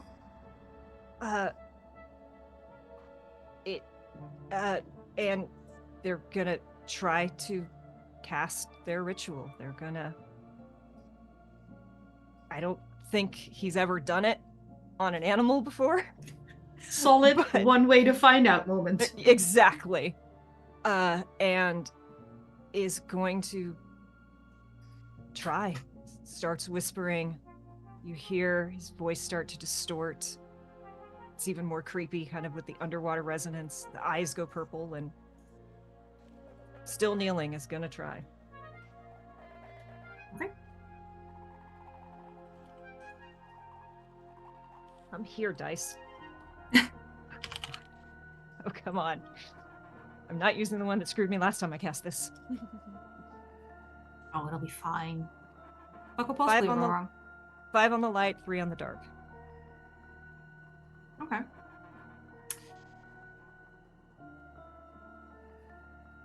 I will say that you can, in fact, animate the corpse of a shark. But something about this goes wrong, and you get to tell me what. I think just having trouble. He gets closer and gets closer to the shark, and finally, like, puts his hands on it. And as the thing comes back, and he does this, and the scales just start shred all the skin off of his hands. And very unlikely he's going to be able to work with those hands again. Not to mention the amount of blood you just put in the water. Mm-hmm. You see this animated shark. Hey, it worked.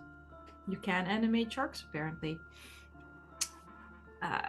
And you feel those razor-sharp teeth conveniently pointing backwards slice open your hands. It's not just the skin, it's sinews, it's muscle. At some point, you can feel it snag on a bone somewhere.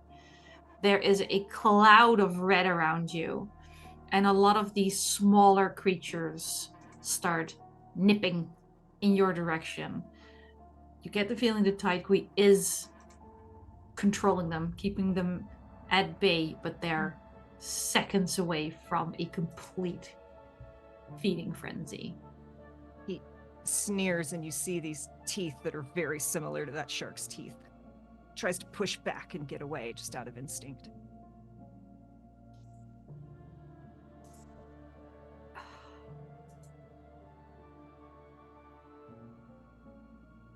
One shark. Not quite an army. I can keep doing it. I'll stay however long you need me. I need him gone. She won't leave. There's certainly a theme with your group. Another little test, perhaps. And she motions, and all of these small swarms of eels and shark and scuttlewing pull away. And there's this empty space of just water. Within the center of it, what is left of Sir Mordarin. Make that one move again. This one, he can do with far less hesitance. He's already animated a forest. Why not a Sir Mordarin? Fair enough, but I enjoyed seeing Baker's face when I asked it.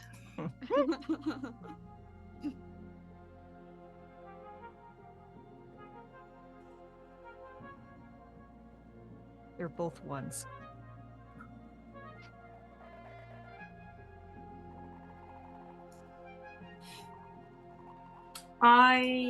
It's like you're giving me a present, and then in the present is a present, and then you put a bow on it.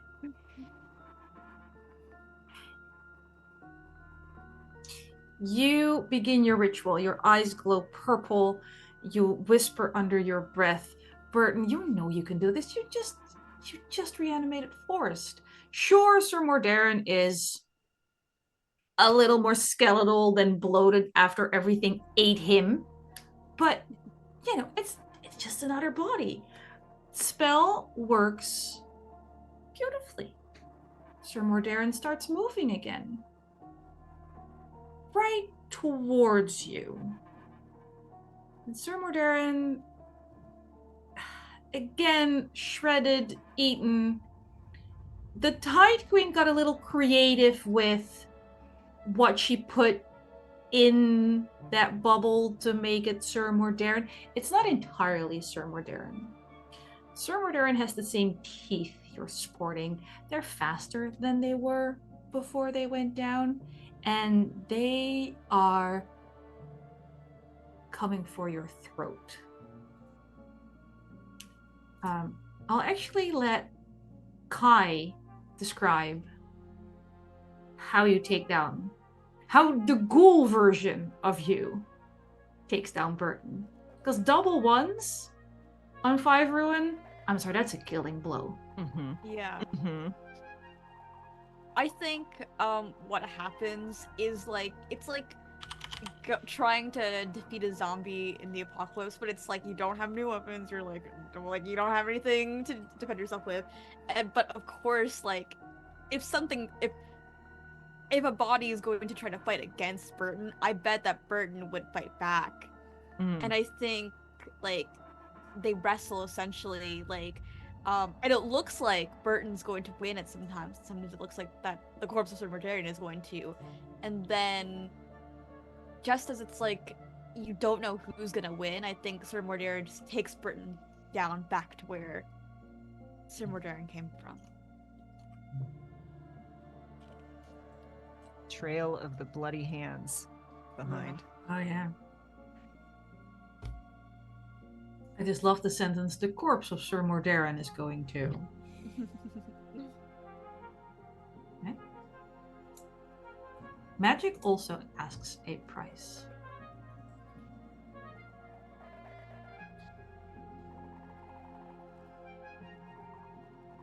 Let's see, that leaves me with a thrall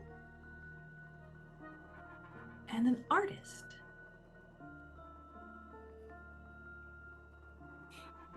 I've seen some of your art.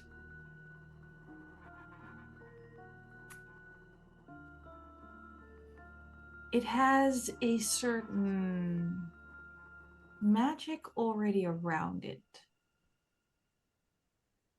Magic that did not come from me, but from something else.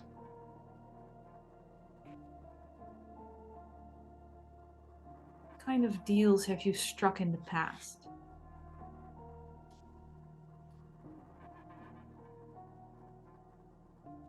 I mean, there's no price too high for making the perfect work of art.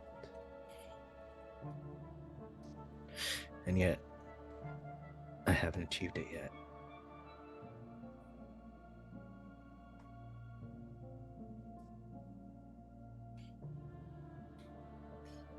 And what assurances do I have that if I let you be, if I let you exist and carry my name forward, that there does not come a time when you crave more power, that you will not set me aside the way you are now offering to set aside your previous deals. What will make me believe that this pact will be binding?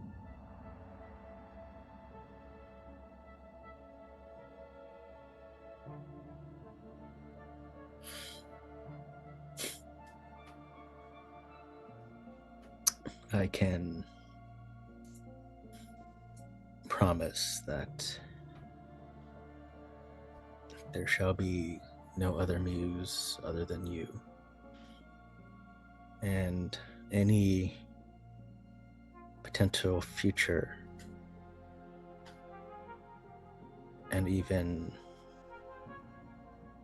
my former muses, I will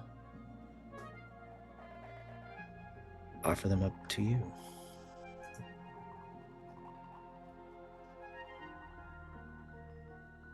Can Forrest step forward and say, I will guard him, and I will guard his promise to you. If he strays, I'll kill him. And I'll bring him back here and dump him in the water for you. Wonderful.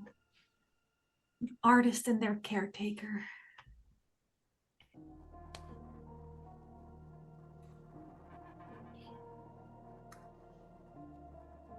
The process of alteration, at least, has already begun. Parts of you are already mine. A few more tweaks, perhaps, to ensure that you never leave the ocean for too long. But yes, I do enjoy the notion of worship.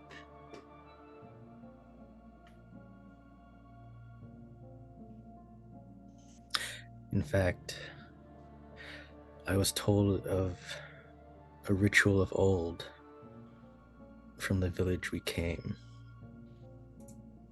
that I believe may need to be reinstated. Fascinating. Was one of my favorites. Though the selection got less as the years went by. Perhaps if we expand the focus again. A trial. A year.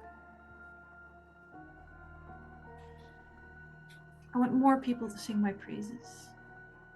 I want to let fewer people to waste useless coin on me. I want things of value.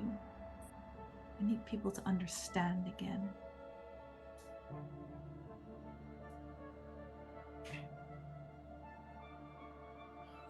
A deal.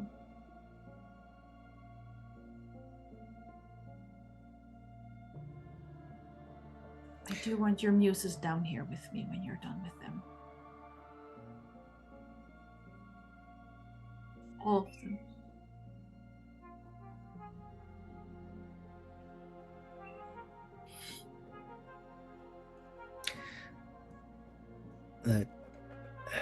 As she says all of them, she sort of pats the head of Corpse Mordarin. I do love to see people reunited. Can Forrest ask to be particularly responsible for killing that one and bringing it down? Absolutely. Excellent. It will kill the guilt she has for. Wait, Forrest is feeling guilty about things? Not really, but this will, if any of it comes up. A year then, to prove that you are capable of this, that your art can indeed summon people to my worship. You will not forsake me for another, that you will not remain on dry land for too long. I will expect you back here. Be realistic. You will be back here, one way or another. And I will keep my promise, starting with my most recent muse.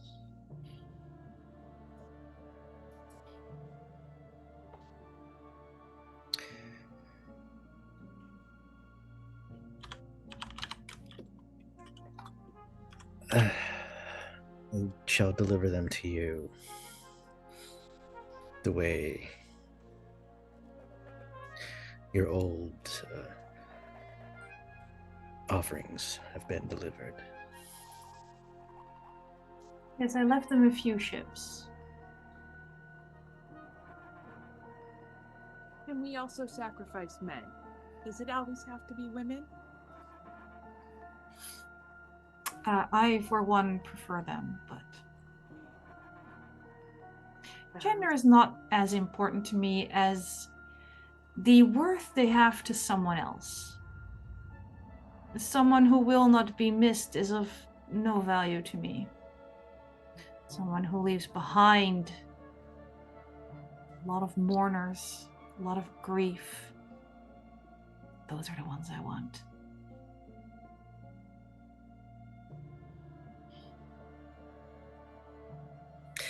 And that I shall deliver. For there are always subjects looking to become a muse of mine, although most are unworthy. Yes, I expect you to exercise good judgment. And that is it, I think, for this particular game of Trophy Dark. With our future cult leader murder hobo spin-off, question mark? We made a joke that if we ever became like buddy, it would be as two serial killers. I mean, self-fulfilling prophecy at this point.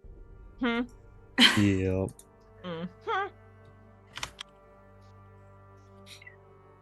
Well, honestly, a 50% death rate for Trophy Dark is not bad. We're gonna ignore the state of the souls question mark of the people who are left because, oh my god, you're bad people. Oh, what soul? But exactly, you made a proper deal with the Queen of the Depths. I'm proud of you. How did Andre survive that long on that much? 5 ruin? ruin. So impressive. Yeah. To be fair, Andre's So the one impressive. who tied your rope to a underwater rock for a ruin reduction, which is why everyone was stuck in that cove. That wasn't me. That was Andre. Oh, That's great. Yeah. He rolled really well and no one noticed. Whereas Burton's attempt at a reduction roll failed miserably, but not so bad that Andre noticed that Burton was trying to pickpocket something from your stuff. I want bonus points for keeping a straight face as I was making deals while reading that you wanted to deep throat an effigy. Look, the game gave me that compulsion. I made it through. The game gave me that compulsion, and the only thing Burton cared about was statues of his mama. So it was gonna get weird if I got one. Honestly, it was weird most of the way through. Yeah. Indeed. All right. I had a great time. We're going to go around and let people do their sign-offs. We're ending a little early because I'm not going to lie. I thought Sir Mordarin might try to fight back. No, he's a ruined man. He was just like, by the time he got there, it's just like, I don't know. Like, yeah, he's got a lot of ruin. Yeah. It's like he was like, I'm gonna survive. And then he was immediately like hit with everything. And that was over. Yeah. Tell people who you are, where they can find you, cool projects you're allowed to plug. Don't break your NDAs on our accounts. And since we have time left over, feel free to quickly mention your favorite part of any of these sessions of Trophy Dark. We'll go in similar order, so we're just going to start with Baker. My name's Baker. You can find me here if I'm online. Normally, Otherwise, you can find me on Instagram, where I show pictures of food and things that I am doing. Because, yeah. Or if you really want to talk about Taylor Swift, I'm happy to do that at any point in time. At no point trigger her unless you have a spare 2 hours. My favorite moment would be,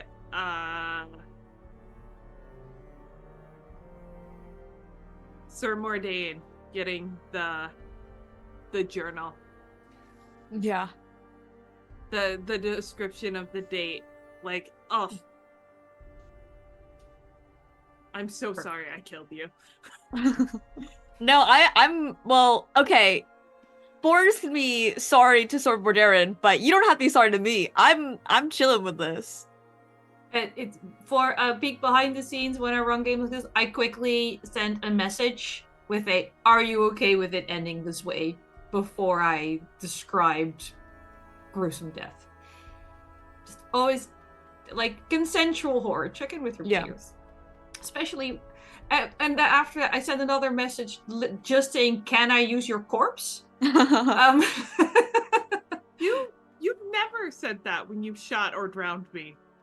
No, but you signed off in advance. Oh, okay. Sorry. Kate. You can do your sign-offs if you want to. Yeah. Hey, well, again, don't break your NDAs on our account. Hey, well, I am Kate Purcell. I work in video games by day and do TTRPG stuff every moment that I get. You can find me most of the time over at Cataclysm Presents, which is where you can see me in chat. We do the Table Talk show, and we've got a whole bunch of charity games coming up for Pride and for Juneteenth, and I am so excited. You can also find me every other Wednesday at the Emergency Power Podcast, where if you enjoyed Good Bean Burton, I play the exact opposite. Soul is the worst person in all of the worlds, and it is very fun to try and unfuck this character. I have a bunch of stuff coming up. I'm trying to figure out if there's anything else I could talk about. On the 19th, at this time, basically, I'm going to be playing a game of Sagas. exactly where it's not, or exactly what it is has not been announced yet, so that's a little bit of a teaser, I guess. And yeah, I think that's all I could talk about right now. But we do lots of TTRPG stuff. Find me on the twits at KDamnPhyr, KAYDAMPHYR. My favorite moment, I just really loved how contentious Andre was with everyone and all the various like fights and like those little moments of like tension between like Andre, Wild the player knowing and needling all the characters and all the players being in on like, yes, let's go to this.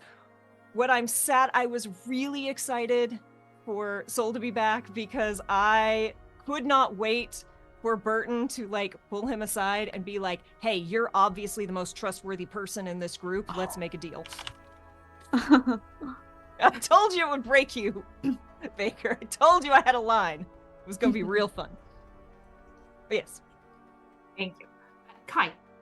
I have been Kaida Jesus. You can find literally everything that I've ever done in my entire life on KaidaJesusCreates.com. And if you look up the Better Adversary, you'll find most of my social media, including like my Blue Sky and my Tumblr's there. You can look at it; it's there. And yeah, that's like most of, like you can follow me on Blue Sky to see what things I'm about to do, and then Kaida Jesus Creates for what I've already done. Any favorite Oh, moment?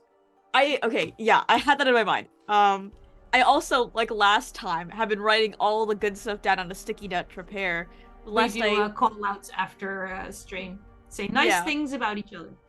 Lest I forget that everything that's ever happened and the fact that I even played a game at all. But what I really, really liked was that the Sir Mordarin's death was kind of foreshadowed last episode because in his dream he was betrayed by everyone.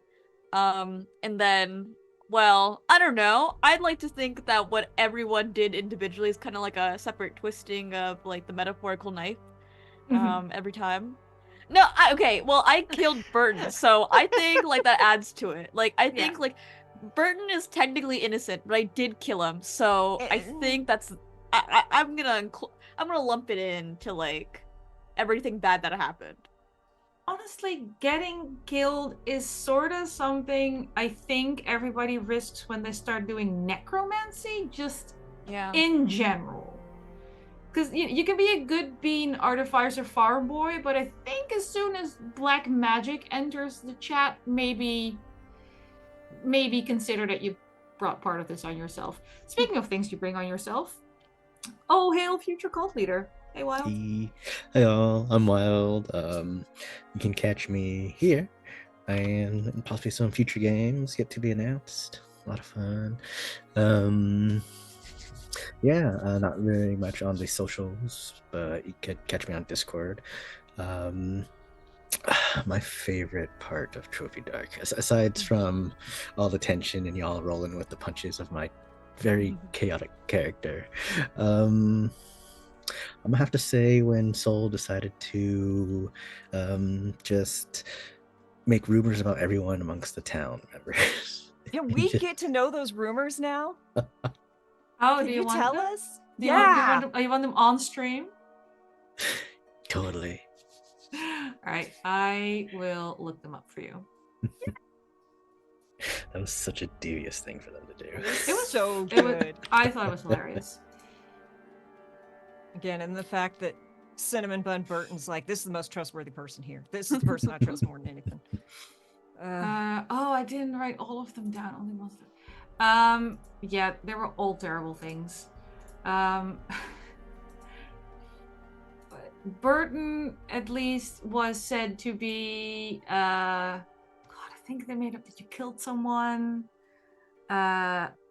Andre. I do the opposite, thank you. Yeah. I unalive people. He didn't technically know for a fact, but he definitely made people believe Andre was like a dark cult leader. I was like, you're probably not wrong. Pretty on the nose with both so far. Just honestly, foresight rather than rumor, I guess. Yeah, like I said, I didn't write the rest of them down because I was gonna drown all of the townsfolk anyway. Realistically speaking. You feel free to ask Soul in Discord if they remember them. I just went, yeah, just lie to everybody. It's not gonna matter. Just facts. Oh, I think that covers it. Beautiful. Hi, I'm Anniek. I was everybody else today. Mainly the Tide Queen, honestly, and things And a with Sharkin. teeth. Yeah, and Sharkin. And Corpse Forest. I feel like we need one of those exclamation mark forest things for Corpse Forest. I am here on Sundays. I get 2 weeks off. What day is today? Yes. We're going to be back here on Sundays starting June 2nd, same time, 10 a.m. Pacific. And we'll be playing Public Access, which is creepy TV show related horror featuring a TV station that definitely, absolutely existed. You cannot tell me otherwise. It's not a hoax. Every Tuesday here is Gate Night, Baldur's Gate at 6 p.m. Pacific. Complete chaos, very funny. On Saturdays, there's Horizon Skull at 3 p.m. Pacific. And then as for things I'm going to be in, we have to do casting calls for those eventually, but they're a little way away. So while we wait for those, there are other casting calls that you can put your name in for. They're coming up for Pride Month. There will be several Pride Month games, including My Little Pony, a very fun system. The book is so cute. Play it! It's so fun! Tales It's of huge! Equestria is so fun. Up until the DM tried to make me save Angel Bunny, because fuck that bunny. Everything else was amazing. I have opinions on that bunny. There will be a casting call for a Monster of the Week game for the Queen, and there will be a few more coming this week. So keep an eye on the Sorting Key Discord and the Sorting Key social media feeds. And then I think it's going to be fall-ish that I'll be running more horror games. We'll be doing Tales from the Loop, which is nice, Nordic, creepy, sort of, yeah, it's not even alternate history because it's like the 80s, but then I keep forgetting that the 80s is like 50 years ago, so time is weird. We're gonna make it work. And then we're also doing more Mothership. So I get to play with creepy things in space, which I'm also very excited about. For today, my favorite moment. Oh, that's so hard. I had a lot of fun.